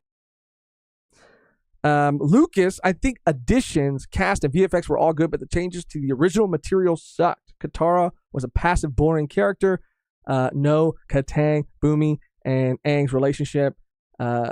Season 2 thrown in. Yeah. That's another thing I just wanted to, I guess, briefly mention that I didn't touch on was Katara, the change to her character. Yeah, that's another thing about the performance. I don't want to blame, because again, the writing, it wasn't perfect, but there were moments where I feel like the spirit of the Katara from the animated show, if those lines had been delivered differently, they were there in the script. Not all the time, but during certain moments, her speech to Paku, or when she was talking to the other women in the healing sort of room, she as a performer could have delivered those same lines that would have better like captured the motherly, fiery, energy of Katara. However, she felt very submissive. She felt very quiet, which is just not very Katara. Katara is the sort of like mother of the group, but she's also a badass. She's also, she's got a fire to her. She's got passion. She's got a bit of a temper even at times. She doesn't stand for things, and we love that about her. And this actress, this version felt very sort of just like timid and more quiet. And when she was standing up for herself, it was like, I don't know, it just felt like she wasn't really like, I don't know. She wasn't really giving it that same energy. Yeah. So Eddie Redman 6, maybe 7 if original and creators involved. Just saying. So Eddie, I wonder, is that what you're giving it? 6 or a 7? I'm so like, I don't know, man. I don't know if I even had to rank it out of 10, what I would rank it. I mean, I've been going between, I would maybe say 6, maybe a 6 out of 10. I don't know. I'm bad at these things. That's why we usually don't do them. Because part of me wants to say, like, maybe, is it 5.5? Like 60%? That's a C, right? Or is that a D? I don't know. But, yeah. Yeah. It's just wild. Being said, OPLA had changes that were really dope and felt like they really went in line with the spirit of the series and had us ask a lot of cool questions, which is kind of the exact opposite of the LA Avatar The Last Airbender changes. And I agree with that. I agree with that. Scatterbrain said, in my opinion, I'd say 7.5. 7.5? That's fair. I think I'm for right now. Again, I'm not good at doing this, but I'm going to say 6. Oh, 60% is a D, said Terry. Well, then 6.5. 6.5. That's probably still a D, but yeah. Okay. I want to shift. Thank you. And I would still love to hear your thoughts. I still have that tab open, so maybe towards the end or after we get through the next subject, I can continue to go through that, some of the things you liked or didn't like about it. But we're just going to switch gears for a second because I saw this news like as I was in the midst of going through what I was going through with the Avatar live action series. So like, I mean, had this article come out after I had seen all of OPLA, I would have been like, fuck yeah, dude, let's fucking go. Because much like Avatar, Naruto was the series that started it all for me. Naruto is my childhood. Naruto holds the most special place in my heart. There are series that I've experienced as I've gotten older that I would put above it in terms of like its story. But for me, like it will always be up there and be so special because it is my life. My childhood is Naruto. So, had this news come out closer to the release of OPLA, I would have been a lot more excited. But I was reading this in between episodes of the live action Avatar series, and it immediately made me sad. It honestly made me very sad because I do not think that the events of Naruto, at least what I imagine this movie will cover, will fit into a movie. I don't know, and we'll go through it. I have the arcs pulled up. It'll be like pretty spoiler free. It's just more so like the titles of the arcs, and it's just going to be the first couple to kind of like give my best guess as to like where it might end, what direction it might go in.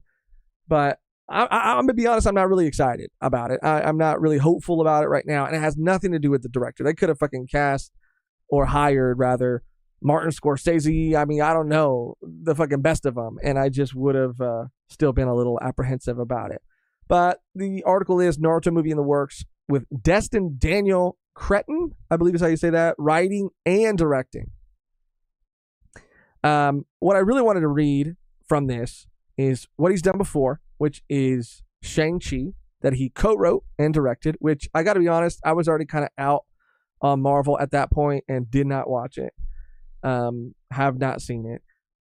Cretin will also, or Cretin, whatever, Cretin doesn't sound right, will also produce alongside Jaeyoon Munford through his company, Hisako. The duo join Avi Arad, Ari Arad, and Emmy Yu of Arad Productions, who are behind the studio's upcoming video game adaptation Borderlands, and Jeremy Latcham's Dungeons and Dragons.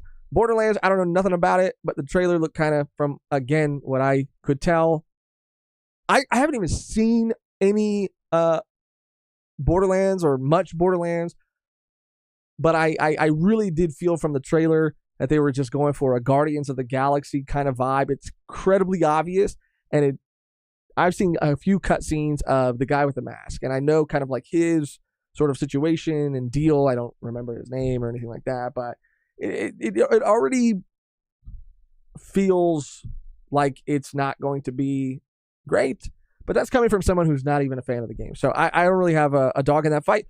I will say, though, that the Dungeons and Dragons movie, I really enjoyed. Again, Dungeons and Dragons, huge part of my childhood. Loved that movie. Thought that movie was dope as fuck. And I was a little bummed that it didn't like reach the box office acclaim that was expected of it. Although I do think it was still a success. And I hope they make more. It was fun. It was funny. I liked it a lot. A lot. So I don't know if this is saying much. But I didn't see Shang-Chi. Borderlands is yet to come out, and I did like Dungeons and Dragons. Anyway, what I do want to read is the quote by Masashi Kishimoto, which is around here. So, Cretin has Kishimoto's blessing, something bestowed upon him after a visit to Tokyo. When I heard of Destin's attachment, it happened to me right after watching a blockbuster action film of his, and I thought he would be the perfect director for Naruto. I call a little bit of cap there, Kishimoto. I call a little bit of cap there. That's just a little too convenient, but whatever. After enjoying his other films and understanding that his forte is in creating solid dramas about people, I became convinced that there is no other director for Naruto. See, that part I buy. You hear the news, you go watch his films, then you say, oh, he creates solid dramas about people. I became convinced after that. But you're saying, they called me right when I was in the middle of watching his movies and thinking he would be the perfect director for Naruto. A little bit of cap there, but whatever. In actuality, meeting Destin, I also found him to be an open-minded director who was willing to embrace my input and felt strongly that we would be able to cooperate together in the production process. So it's been in development with Lionsgate since 2015, and the Cretin's boarding marks a significant leap forward in getting it to the screen. So that's really all I wanted to read. We got a statement from Kishimoto, and I again, I'm not going to get too hopeful, but he says, but of course, right, a director is going to seem open-minded about, your input on a movie that you, based on an IP that you created, but will that actually happen?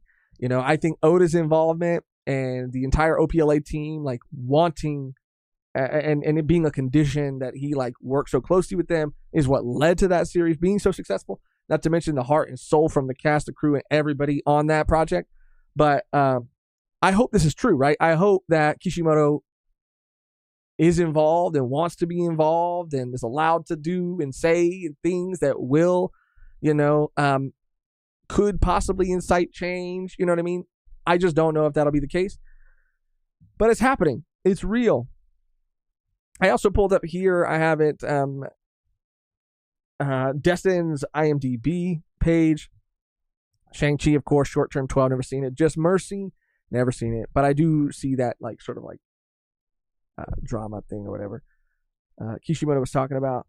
I'm not saying that the man is not capable. What my bigger concern is the story of Naruto, right? So I'm going to switch to a screen that's just going to have the titles of the arcs and maybe like one sentence of a synopsis. So just be warned. 3, 2, 1. There could be some potential spoilers. Sorry. Okay. So it got me, like, because, I watched Naruto when I was a kid and I haven't rewatched it in a very, very long time. So it got me wanting to go through and see, like, where this would even happen, how it would even happen. So we have the Land of Waves, which is like the Zabuza Haku stuff, the Chunin exams, the Konoha Crush. And these 3 arcs is what I imagine will be condensed into the movie, because it feels like it has like a great, like, finale moment. But even cramming all this stuff into one movie just seems really impossible. Really impossible. Not to mention, like, what it'll look like and the scale of things. Like, I don't know, man. Like, I really don't know. Let me flip over to the chat and see how you guys feel about it.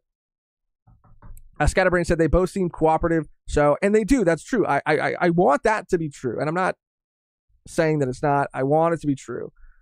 A completely different example that I always, go back to is Kubo's involvement in the 1,000-Year Blood War arc of Bleach. Like, I think it's really elevated that, and he's been able to add things and do things that he's always wanted to do, and it really helps and makes the overall final product so much better than the studio just saying, like, we're gonna adapt the manga and that'll be that. Collaborative, letting the creator be a part of it is super important. Which is kind of like contradictory because of things, I've said about the Avatar live action creators walking away, or the Avatar creators walking away from the live action. But I thought they had ulterior motives. I still do. Not that they're bad motives, but that's neither here nor there. Rip the spoiler button. Yeah, like I said, it's just like I put up a spoiler button, and people are like, "Spoilers for what?" It's kind of vague, and yeah. A Scatterbrain Eddie, Rayman, probably all, but where it makes sense.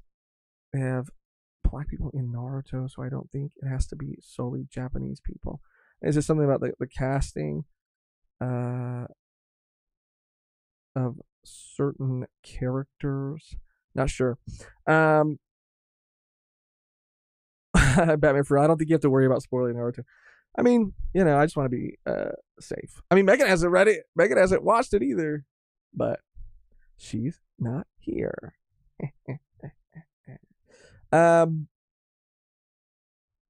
Yeah, dude.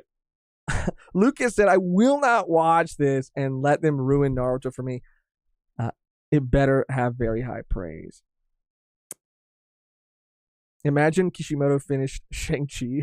Yeah, he was like in the middle of Shang-Chi. The credits were rolling. He's like, wow, this guy would be fucking great at adapting Naruto. And then his phone rings and he's like, hello.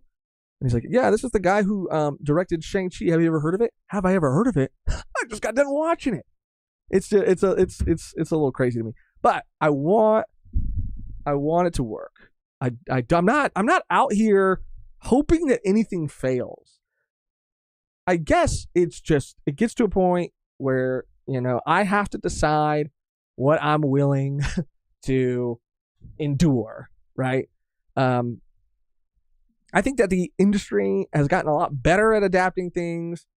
It's a case-by-case basis, studio by studio, director, writer, everybody has a different approach at things. Just because they've started to get certain things right doesn't mean that it's just going to keep getting better and better. Like, we could take a few more steps back before we take some steps forward again. But I just cannot imagine it. I cannot imagine what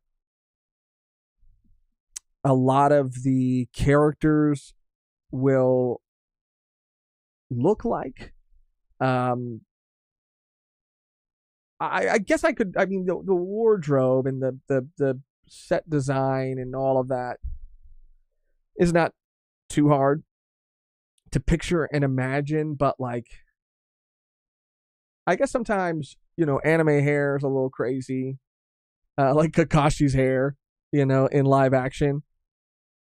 I don't know, man. I'm not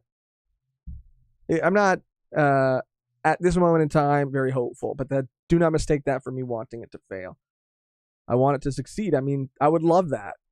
I just do not know how likely that is. It's got me in a weird mood because before I would always hear, I would always see people in comment sections say like, not everything needs a live action adaptation. And for like most of my life, I've always felt like, yeah, but why not? Because like I said, the original still exists. So if it's bad, who cares? Like, why not? It'd be cool to take a risk because if it pays off, then how sick would that be? But recently was the first time ever I was like, maybe they're right.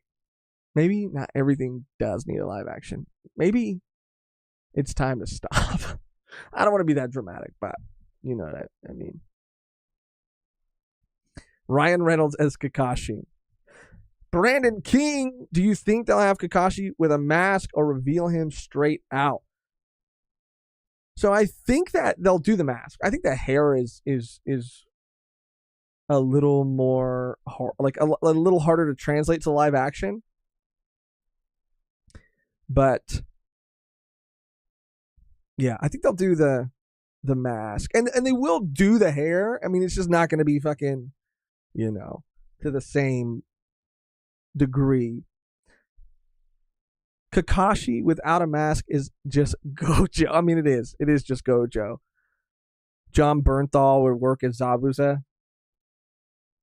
I mean, I like John Bernthal as an actor. I think he's great. I don't know, because what direction do you want to take it? Do you want to go? Like, I think about OPLA, and I think right now for me, and for maybe a lot of people, that's the bar. So you have to at least match it. It'd be crazy if anybody could pass it or outdo it. But for right now, it's kind of like the bar. I think about what they were able to achieve in a lot of the costumes, because Zabuza's fit is wild. And let's just pull that up real quick, because don't get me wrong, I mean, it goes hard. And if I had a body like Zabuza, I'd rock it too. But I don't. When I imagine, the Zabuza fit. Let me see if I can do this. Sorry, it's not as aligned as I would want it to be. Give me 1 second. I imagine this. Where the fuck did it go? Oh yeah, I imagine this. This one here. Spoilers, by the way. Sorry about that. The cow print, shirtless Zabuza. And I just can't imagine, and I know it wouldn't be like this. I know that they would hire professional wardrobe departments to make it look, to make it look inspired by or be a spin on it. But I just imagine John Bernthal in that. And it makes me laugh for sure. Zabuza doesn't seem that hard to adapt. I mean, his character doesn't. But I mean, again, like if they stay true to those outfits, which they have to pay homage to at the very least. But yeah, I think some of it might be a little jarring. Some of it. Jared Leto as a Orochimaru. You know what, Tiberius? People might just fucking tear me to shreds for this, but I actually would not hate that. I don't love Jared Leto, but I can see that, and I would not be mad at that. I don't, like I said, I don't like him. He's not my favorite actor, but I can see it. Post Music, Josh, I think all the cosplay is why your face is red. Does that make you a redhead? Like Ginger or in 1800 Native American? Are you uncomfortable reading this? That was crazy. That line was crazy. Are you uncomfortable reading this? Do you have no soul? According to South Park. I think all the cosplay is why your face is red. My face has been red since birth. Okay, that's why they call me Tomato Josh. The red devil. I don't, whether or not I have a soul is another question. Is another debate. James D. Shitty. Shout out, James. Gonna line up your Naruto with a live action release? I want to. I mean, that'd be cool. That would be smart. That would be cool. That would be fun. I'm trying to figure out, I'm trying to do the equation, how do I convince Megan? Just kidding. She wants to read it or watch it. I just don't know if she'd rather or have a better experience doing it on her own or on the show. And I honestly think she'd probably have a better experience doing it on the show, because you get to dissect it more. You get to spend more time with it. You get to unpack it more. And I want that. I'm going to bring it up. I'm going to bring it up as a business strategy, but it's really pushing my own agenda. Tiberius. Good smell. Flavor. How many candy corn did it take to make that shirt? I could count, but we'd be here all day. It does kind of look like candy corn, though. PacSun, dude. They were having a sale. They were having a sale. I love it because it's like a knit, and you just don't really see that. James said, I mean, we're only just learning the director. Yeah. I don't know. Bones said, "Hi, I love you. You look very handsome." Thank you, Bones. Thank you. Yeah, we're just learning about the director. We don't know anything else about it. We don't know what it'll be covering. We don't know how long it'll be. We don't know who else will be cast or what'll be whatever.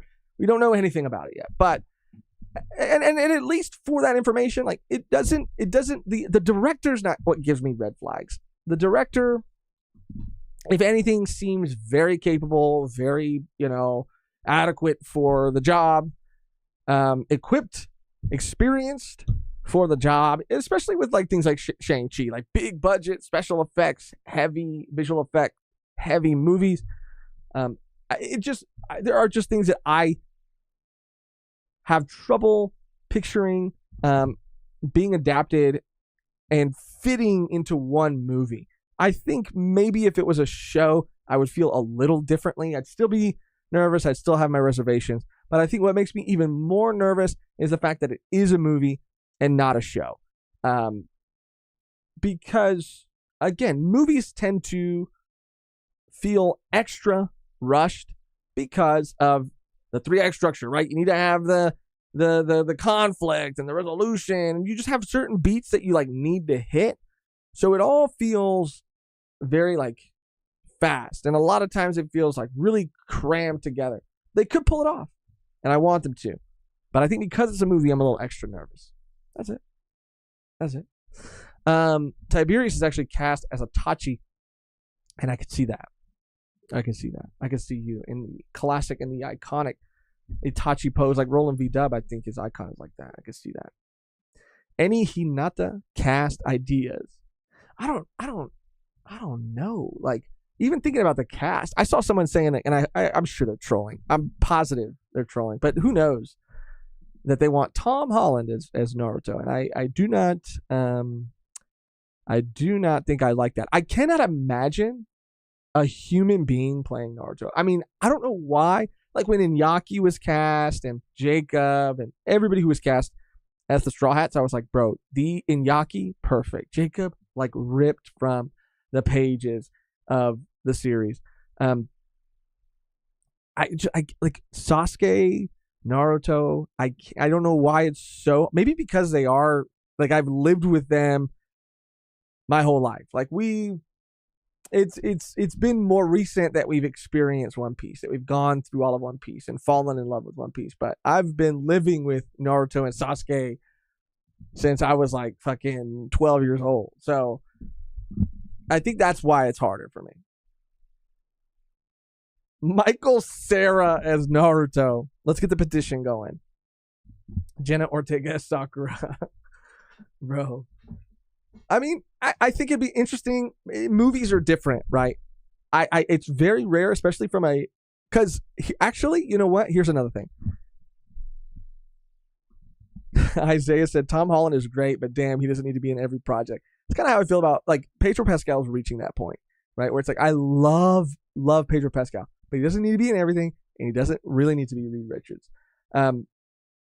So a show can be oftentimes can feature actors that aren't as well known.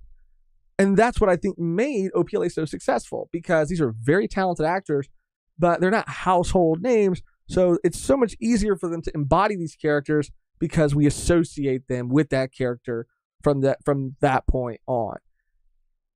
Movies don't work that way because movies are trying to get butts in seats. There is a box office number that they're trying to hit, and so they need to draw as many people to this movie, to go see this movie as possible. So bet 100% that there won't be no-name actors in this movie as the stars. Like, I fully believe that there will have to be at least, like, whether it's Naruto, whether it's Sasuke, Sakura, Kakashi, all of them, I don't know, but there will be big names in the movie to draw the audience in. I mean, look at something like a Borderlands based off a pre-existing a video game IP that a larger general audience is not aware of or doesn't know much about. So what do they do to get people to go to the theater? Let's put everybody in it. Let's put Kevin Hart in it. Let's put Jack Black in it. Let's put Jamie Lee Curtis in it. Let's put, Kate Blanchett in. Let's put everybody in it, because even if you don't know the characters, this world, this movie, you'll look at it and go like, damn, what an incredible cast. Like, I want to see it because of the cast, So I believe that Naruto would thrive.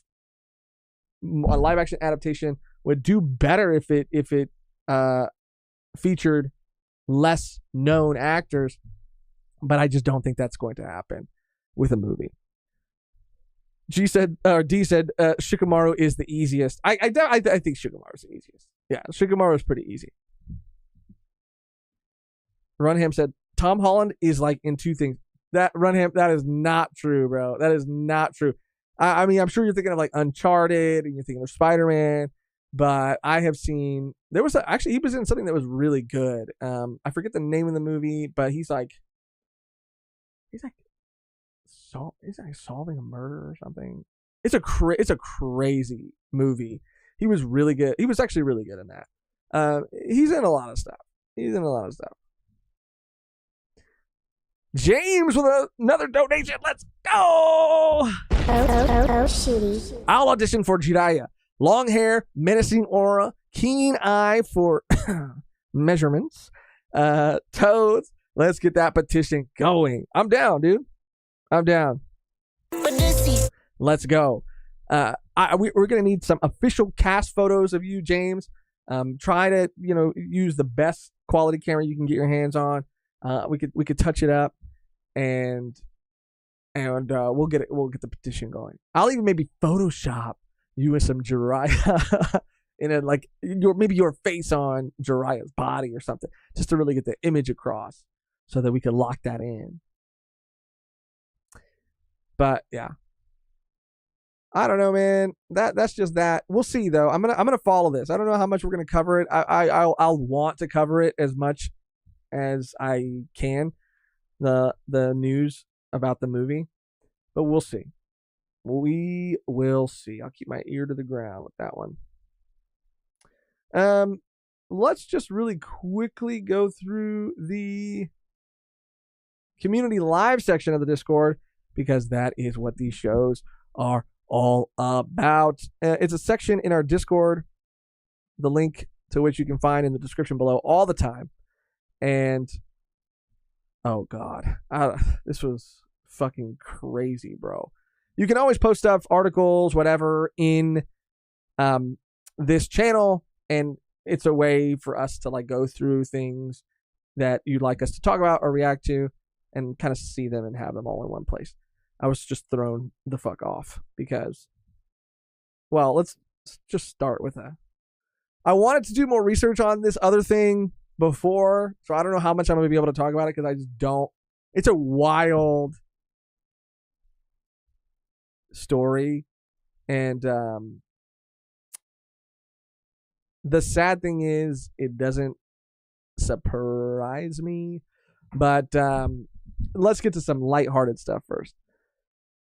So I think this is around the time we left off last time, but this just title is funny. M. Night Shyamalan, well, not so easy to make a live action Avatar that doesn't suck shit, huh? This shit is so funny, because I saw somebody else say, because I've seen it too, bro. Since this new live, and I guess it was inevitable, since this new live action series came out, there have been like Avatar, The Last Airbender, like M. Night Shyamalan movie fans coming up the fucking woodwork, bro. They've been like, nah, bro, not my, so-and-so or whatever. And it is correct. And I feel like a lot of them are trolling, but some of them, I don't think they are. It's pretty wild how quickly they turn. This is what was crazy, bro. And I don't even know if we can show a lot of these words on this stream, but I think it's fine here. But the producer of anime hits like Suzume and Your Name arrested on, let's just say he had some the worst, most disgusting, most vile shit that anybody could ever be in possession of. And again, the sad thing is I'm not necessarily surprised, but I mean, I don't know a lot about it, so I you know, it just really, it fucks me up, dude. It makes me fucking obviously livid and pissed and just, yeah. Ay. So I maybe you know, I'll look more into this. That way I can, you know, speak about it more, I guess, or be more informed. But I can't right now, dude. I can't. It's too fucking much, and it's awful. And yeah, I fucking hate it. Anyway, a beautiful lie. Posting the Naruto news that we just talked about. Yeah, man. We'll see. And Beans, I watched this. So the dub finally caught up to Gear 5. So they released a clip, and I watched this clip of the dub actors for, you know, obviously Luffy and Kaido and everything. But I think what was like most interesting was seeing how the dub VA would portray Gear 5. And I just am not, like, it's nothing against the VAs. I'm just not a fan of the dub. It's so weird because like some things I love the dub of, like Delicious in Dungeon, and some things I don't like. I don't know what made us recently want to click on the Freerin dub just to kind of hear it, because we've been watching the sub the whole time. And no shade to anybody, it is just personal preference. But the dub VA for Freerin, I just is just, to me, does not fit and really takes me out. And it just happens like that. It's cool to have options. It's cool to have two that you could choose from. But this was cool. I think that they did a good job. Like I said, I'm not a huge fan of the dub cast. I think that some of them do extremely well. But what was like crazy to me was Kaido. Kaido's performance in this clip was kind of goofy to me. I mean, we can't play it, unfortunately, because I don't want to get like flagged or anything. But yeah, Kaido was like, oh, like getting swung around. It was a little weird. It was a little like underperformed. But that's just me. Setsu commenting on it.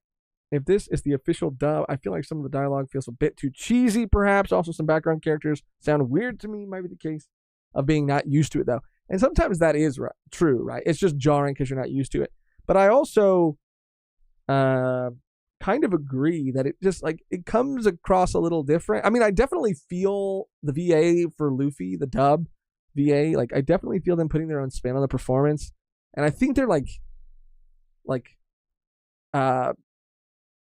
making like pretty good choices, I guess. It just like hits my ear a little different. And Kaido was like really, I don't know. That's what was really taking me out. And I've heard that VA before, voice Kaido, and I think from what I remember that it was good. It was really good. It was really, really good. But like just during this battle, the swinging and stuff, like it just didn't hit the same. Personal opinion. So this is the Writers Guild nominees, which One Piece was nominated. This was on the 24th, so this was 4 days later. Another award show did just happen. I don't know if it was this or not, but I'm curious to see if it did win or if it will win. I mean, not to the fault of the show, but I don't know that it will. It's just an honor to be here. You know, it's just an honor to be in the category. Screenplay nominees. Children. Oh, yeah, that's the category. It was a children's episodic long form and serials. And it's competing against Sweet Tooth, Percy Jackson, Goosebumps. I mean, it could win. If it didn't win already, if this ceremony didn't happen, if this award ceremony didn't already happen, it could win. I've heard good things. I mean, Sweet Tooth is cool and all. I like it. I've heard good things about Percy Jackson. I haven't watched it. But these are some... I think these are some things it could beat. For sure. Anime news and facts. Kowloon generic romance anime in work. Oh shit. This looks kind of cool, dude. I like the style. I like the cover. I want to talk about stuff like this with Megan too, though, because I know that she'll eat this up. She's, by the way, been reading a lot more Boys Abyss, and maybe she'll talk about it on her game stream later tonight. But she's kind of been filling me in as she kind of goes through it, and it's fucking wild. It's wild. Votes for anime of the week, number 7. I love these things, dude. I just like seeing what's up there, what's doing what. Dangers in My Heart, season 2 is at number 1. Classroom of the Elite, number 2. Solo Leveling, number 3. 7th Time Loop. The villainess enjoys a carefree life, married to her worst enemies, number 4. Sign of Affection, number 6. Mashal, Magic and Muscles at 7. Hokkaido Girls Are Super Adorable at 8. Dr. Elise, the Royal Lady, and Delicious in Legend at 12. I feel like this was kind of similar to the list last week, or is it the same one? Because I remember Delicious in Dungeon was at 10, and Megan was saying that she felt like it should have been a little higher. Freeman needs to be on this list at all times. At all times. It should never not be on this freaking list, because it's on another level. Whenever Josh goes into great detail about Frobin activity, when the Straw Hats aren't around, I think of this screen cap. This is canon right here, dude. What that little hand do? He got a little hand there, and it's 4 things. And Robin is exhausted from, their escapades, and he's just being a gentleman, and he's just, letting her rest, because they've been working on the ship, you know what I mean? What is this? Shit, the volume. Idiot. Oh, the hot idiot. So I mean, I'm hoping. I don't want to say too much, but I'm really hoping. Speaking of like VAs and speaking of people who dub the One Piece anime, I'm really hoping that we can get some people lined up and plan on having some people from who have worked on the One Piece anime on our new sort of like interview show that we're doing. So hopefully that happens. We hope it does, and it would be really exciting if it did. I'll talk about this on the One Piece stream tomorrow. I'm gonna just kind of scroll over it just in case people aren't caught up, but that's a stream we're gonna be doing tomorrow. It's gonna be a crazy chapter. I can feel it in my fucking bones, dude. I can feel it in my bones. I cannot fucking wait. I do know that there is going to be a break after this chapter, which does kind of bum me out. But as far as everything else, I cannot wait to see what happens. And usually, if there is a break, it's because some fucking crazy shit happens, or some crazy shit does happen. When it does go on break. Paladin's post here: the perfect crossover doesn't exist. What is this? What is this?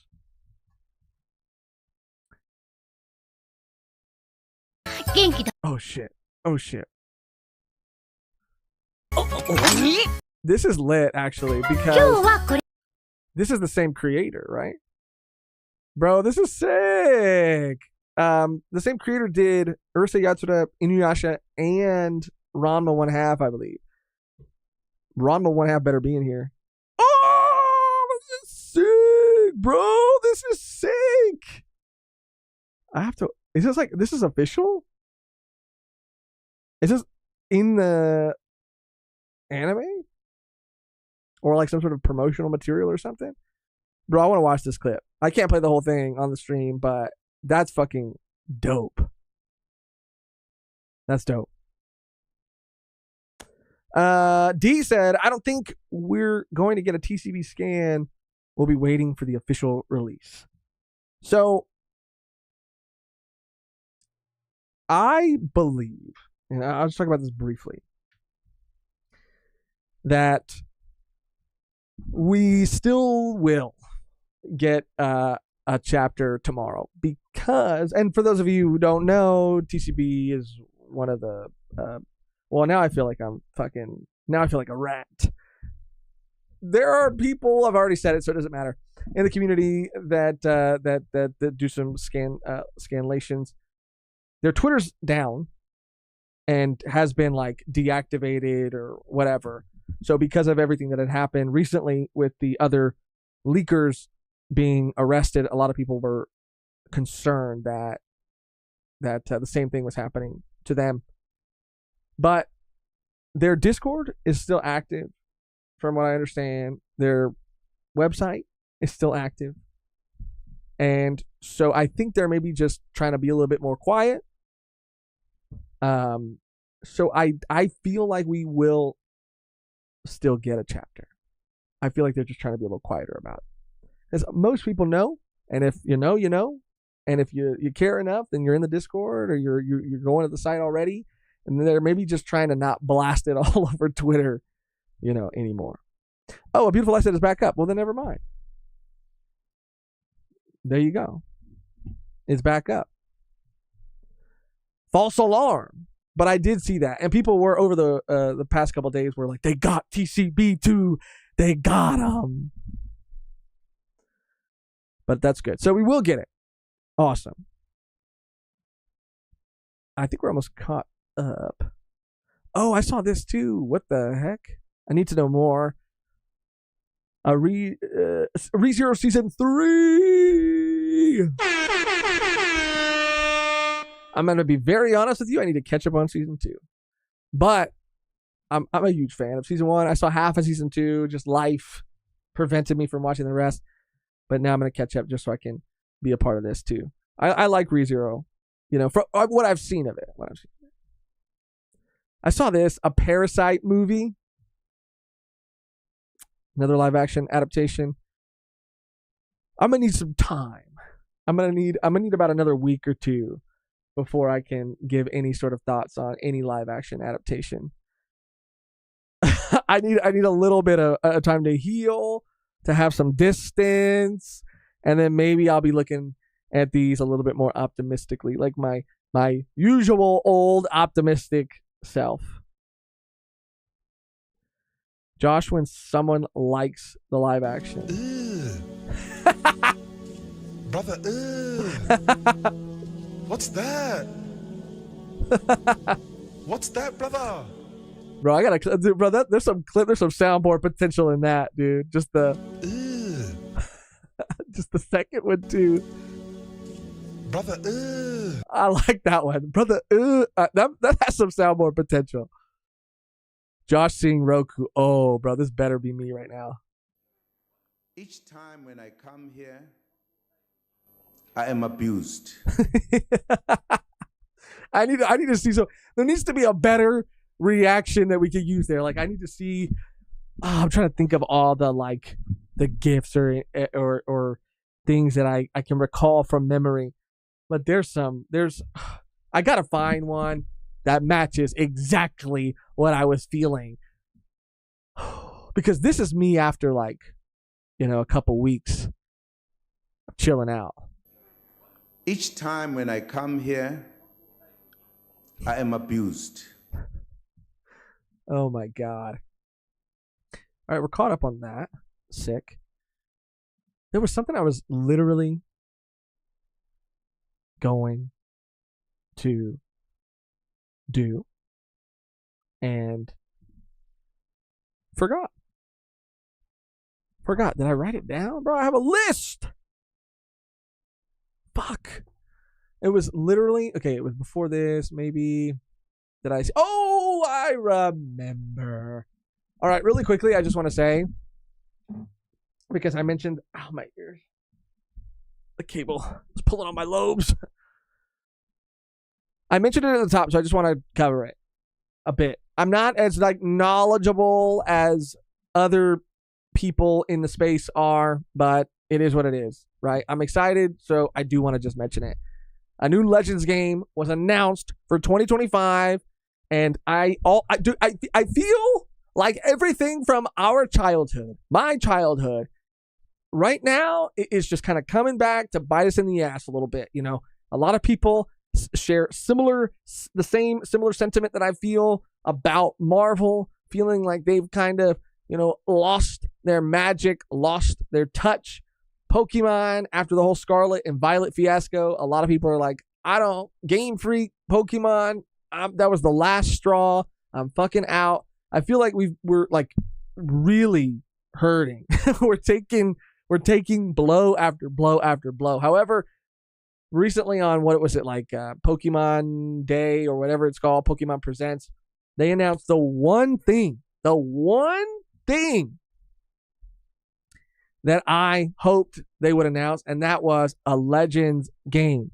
Legends Arceus, however you say it, is my favorite Pokemon game that I've played in a long time. Like, it was so good. The mechanics, the tutorial was way too fucking long, but the mechanics, and once you kind of beat it, there's nothing else to do, and there's no online stuff, whatever. But I personally really enjoyed this game. I thought it was new. I thought it was different. I thought it was fresh. I thought it was fun. It was the only thing I'd ever really wanted from a Pokemon game, to be able to run around and catch Pokemon in the wild and battle in the wild. It was incredible. I loved it. So the fact that a new Legends game got announced was incredibly exciting to me, because I didn't know if it was just a one-off or a series, and it looks like it's a series. Not to mention, it's, I believe, it's following, I guess, alphabetically, right? Z, so X and Y, but is a prequel or takes place before the time period in that game. It's not in the distant past, obviously, like Arceus was. It's in a more modern time with the construction of, I always, this town, Lumiose City, and the Kalos region. I'm excited. Pokemon Game Freak is another company that I'm fucking watching, and I'm watching with one eye open, and has hurt me before. But this is the only thing they could have announced that would have even remotely excited me. And so this was pretty cool to see. Now, I have it on good authority. Oops, that's a little too big. I have it on good authority, very good authority, that the reason, because I've seen people say, oh well, they're not showing any game footage, so it's kind of worrisome or whatever. People are saying they did that with Scarlet and Violet 2. It doesn't mean that they don't have it. It could mean a lot of things. One of those things that it could mean is that a lot of the graphics or the gameplay could potentially give away the fact that this game will be coming out on the Switch 2 or the next Nintendo console. And I believe wholeheartedly that we will be getting that without a doubt this year, at the end of this year for the holiday season. And I believe that, this will be the first Pokemon installment on that new system. So that could be a reason why they're not showing it. It's been 7-8 years since the Switch launched. And I'm very confident and excited that not only is this, I mean, it hasn't been confirmed yet, but not only is this coming out, a Legends game coming out, but it's going to be on the next gen console. That part hasn't been confirmed, but I'm pretty confident in that, and I'm excited. It's exciting to me. So, yeah, there's that. Doesn't it feel like that? Like we just keep getting hurt? We just keep getting hurt. Oh, and being said, not to mention they're finally bringing Megas back. I forgot about that. Ow! It's about that time. Been a minute since Omega came back. You know what I'm saying? There's something there. But yeah. And that's it. I'm just a hater. That logo looking like butt. I'm out. Someone photoshopped it to say, and with a piece of fan art accompanying it, saying like Pokemon Zaza or some shit like that. It was funny. Made me laugh. But I'm excited. And I know nowadays that's dangerous. Being excited, having hope is dangerous. But I recently, this is the last thing that I'll talk about. it's not really pressing or urgent. But recently, because of the sequel to this movie coming out, it's taken me forever. And I don't know why it's taking me so long, but I finally watched Dune. Okay? This was a movie that I've been meaning to watch since the moment it came out. I wanted to go see it in IMAX, but I was supposed to go see it for my birthday, and I was supposed to go with a couple people, but it was at the time that you needed to show like proof of vaccination, and so you needed to have your card with you. And the one of the people that was supposed to go lost their card, didn't have their card, had the vaccination but just like lost their card and couldn't get the fucking online shit to work. Whatever, plans fell through. We didn't end up getting to go see it in IMAX, and then ever since then I had just never got around to watching it.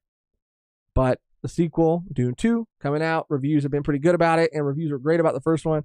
I've had it on my list for a while, and I finally watched it, and I did a deep dive, bro. I did a Dune deep dive. I went all the way down the rabbit hole, and once I watched the movie, I watched a bunch of like non-spoiler, at least like spoilers for what is to come, but analysis and like lore videos about the Jenny Bezzerit and the fucking all the the sandworms, the lore, all of it. And I'm all the way in, and I want that popcorn bucket. I want that popcorn bucket, and I want to what I want to do with it. I want to eat popcorn out of it. I want to eat fistfuls of popcorn out of it. But I want to go see it, and I'm excited because it's incredible. I mean, it's so good, and I think that the world is very rich, and I wasn't really aware of how much George Lucas took from that movie when he made Star Wars. I just did not know. Oh, it's got the voice. It got the voice too. That shit is wild, dude. Some Code Geass shit right there. A beautiful lie shitty. with another super chat saying, I made another one for you, Josh, at the community live. Okay. Definitely got to go check that out ASAP. Where is it? Okay. Here we go. I'm going to open up. Yeah. Let's see. Is this more accurate? Yes, this is already. I gotta turn it down. Well, this is already way more accurate. This is just me hitting my TV, and then realizing like that I just lost myself. That I just slipped. Oh, it's hard to see right here. Damn, I hate the way that. Can I open these in a separate tab? I hate the way that it does that. Can I full screen it? Can I something? Because I think it full screens the whole thing. Yeah, fuck it. Whatever. You get the point. But yes, that was me. That is much more accurate. I was livid, and even looking at it in the first clip, I didn't even really notice it. But I'm reliving it now in the second clip, and I'm looking at Roku, and I'm like, who is that? Who is that? Who is that? It's making me mad all over again, and I can't relive it. I can't. Runham said, Josh, I know you're into dinos. Are you also into worms? Look, man. Heart wants what the heart wants. Just kidding. That shit looks crazy. You guys have seen the bucket, and I'm sure you've seen the sketch or whatever. But I need one. I'll go broke for that bucket, dude. Dune popcorn bucket. Man. I mean, here, I'm pulling it up so we can all marvel at it together. But I need this bucket. And I'm worried about not being able to enjoy the movie without it. Like, if I don't have it, like, I don't know what I'll be able, like, if I'll be able to, I don't know if I'll be able to appreciate the film. You know? Just let someone walk in on you looking at this. Let someone look over at your phone while you're watching this and just see this for a second. Because at a glance, like just try it, where you just glance at it. Wild art. Beautiful. Okay. Oh man. Squirming for the worm, huh? It's like a golf ball cleaner, but for a different kind of never mind. Jesus, dude. That's so funny. Oh man. All right. That's gonna do it. We've been at 2.5 hours. That motherfucker knew exactly what he was doing. But yeah. That's gonna do it for this live. Thank you for humoring me. Thank you for letting me kind of go through all that stuff with the live action. I feel like a weight has been lifted. There's still things I need to process, but I'm glad I got to talk about it. Thanks for tuning in, for being here. And as soon as this live is over, I gotta quickly put together a thumbnail and schedule Megan's Resident Evil 4 stream. That's gonna be happening later tonight.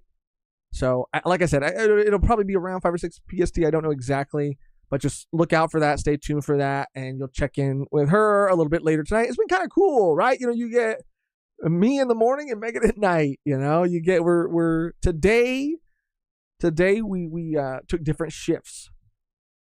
But again, thank you so much. I'm gonna post this link to the cosplay fund one more time for the Code Geass cosplay fund, just in case anybody is willing and able to donate. No pressure, obviously, of course, only if you're willing and able to.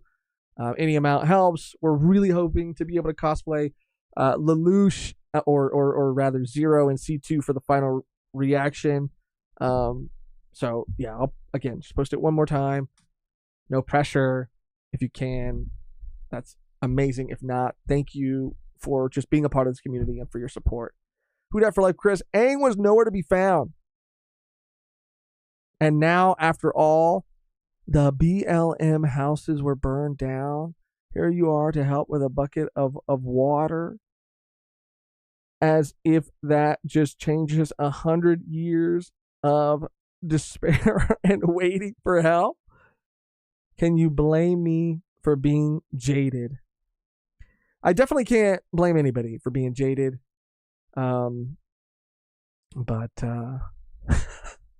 who Dat Live for Chris? That's so funny because I know, like, I am really trying to my best to be like, pretty even tempered about it. But Paladin is another person that I know. Which, by the way, shout out Paladin for becoming I'm pretty sure our first diamond volume 1 member. He's fucking goated for that. He's an insane person that we love with our whole heart and is an amazing member of this community. But what was I saying? I know he's another person who is pretty livid and spiraling. This whole experience with the live action is caused a very visceral and emotional reaction. And I share that, I guess I did forget to just jump back here real quick, even though I was already in the middle of wrapping things up. A typical Volume 1 solo Josh stream goodbye is saying goodbye 20 times. It's not a real goodbye until I've done it 14 times. I just want to make sure I caught up on everything. Lucas, I like the majority of the things, as well as the cast and set. The changes to the original content were bad. Oh yeah, I did read that one. Paladin, speaking of the devil, just kidding, he's an angel. Also, they changed the solstice, celestial connections, and input avatar shrines as the go-to connection. That was another thing that was very odd. I get it. They needed to speed it up. They didn't have the luxury of time, but also changing Kyoshi within the cycle of avatars was very bizarre. And not to say that the cycle, but that she was in the most recent cycle. It felt like that's what they were saying. She's in the most recent cycle when she was in the cycle before that. Who Dat for Life Chris, let me sway you to my boomy side. It's the classic Oh, this is why you said that. It's the classic ALM versus BLM argument. Aang says ALM. Aang says ALM. That's why he's here to help. But when the Boomy's house was on fire, aka BLM houses were on fire, Aang was nowhere to be found. I get the sentiment, Who'd Have for Life, Chris, but it's a lot to unpack right now. Test, a question about the ATLA LA. I remember you suggesting the OG Avatar creators were or might have gone the way of George Lucas. I feel like it was unfair when I first heard it. Do you still stand by it? Yeah, so basically what I was saying about that was that I think that, number one, they had their own reasons for leaving that weren't necessarily creative issues because they left and started Avatar Studios at Nickelodeon. Then there was a person who was apparently like really reputable and close to the project that had said that if they would have stayed, then a lot of major changes would have happened to the live action. And it was actually them leaving that was going to allow them to keep it like true to the original. Since having seen the show now, I don't really know what to believe. I do still think that, I stand by them. I mean, having retold this story so many times, right? Or tried, because they were involved in M. Night's version. They're just so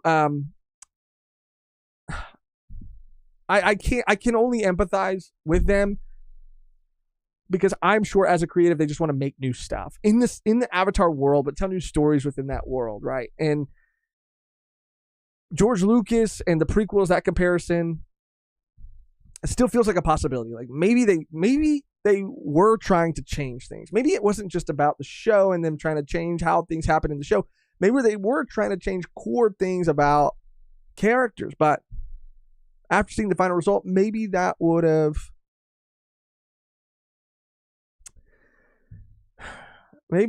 been more interesting. I don't know. And then 777 guy 1. I binged the series. I actually love the world building and extra character development. And the live action gave us, especially Zuko and Iroh. Yeah, Zuko and Iroh were standouts. 100% agree. I do agree with removing Aang being a waterbending prodigy. It's one of the few important criticisms I have of the animated series. Seemingly not getting Paku training, though, was a ridiculous decision. Yeah. Where did all these come from? Did I miss all these? There's so many more. I watched all of the ATLA. One big positive is that Sokka's casting choice kept making me smile and feel happy. The actor has my bias, dislikes. Well, there's a lot. One big one is Zuko's flashback. I enjoy Sokka's actor too, and I'm curious to know. Maybe we'll talk more about it. I mean, we've talked about it for so long. Maybe a little bit on Mega Stream because I'll be behind the scenes helping her kind of run stuff. But I'm curious to know what you didn't like about it because there was a lot that I did like in there, in the scene with Iroh at his son's funeral and with his sort of like the conflict he had with his dad. Nicholas said nothing felt earned. It was more like we have to hit this. So here is that scene you were expecting rather than naturally getting to them. That's a good way to say it. I felt very similarly. The reason I like this version of Boomy adaptation, it's, let's just say, what if Boomy was truly relying on a friend being the Avatar to come and save the world? His friend left them to fend for themselves.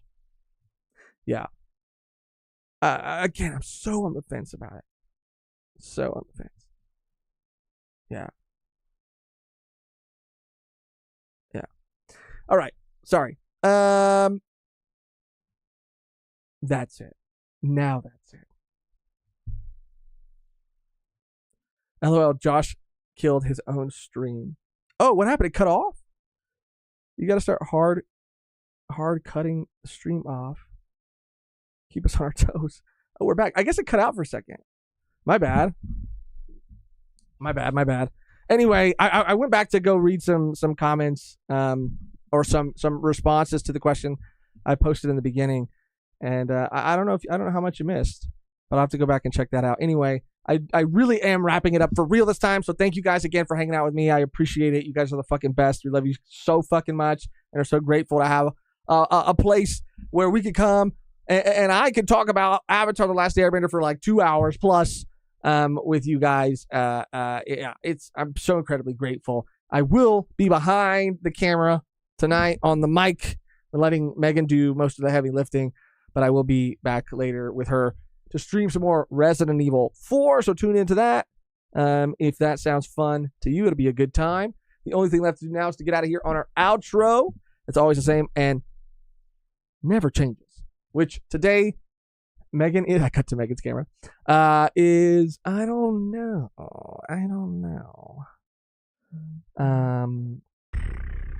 Oh, Paladin said a Dune TV show is coming later this year. Sick. I'm in it now, dude. I'm in it. Fuck. What should the outro be? Thank you, Winston. OPLA season 2. I mean, that should be the outro. OPLA season 2. ATLA La La Land. Like AT. It's just like written out, it works. But like saying it out loud, I don't think it works as well, but I like it. Avatar: The Last Bend Me Right Over. That's good. I like that, actually. You know what? I'll give it like 10 more seconds to let the stream catch up or the chat catch up. But that's winning so far. Sing the ending theme for Avatar. Yeah, I just go, until next time. This isn't the, oh, it is the ending thing. Until next time. That'd be sick. All right, I'm going to say Avatar: The Last Bend Me Over. I mean, you know, it just seems pretty on brand. All right, queuing everything up now.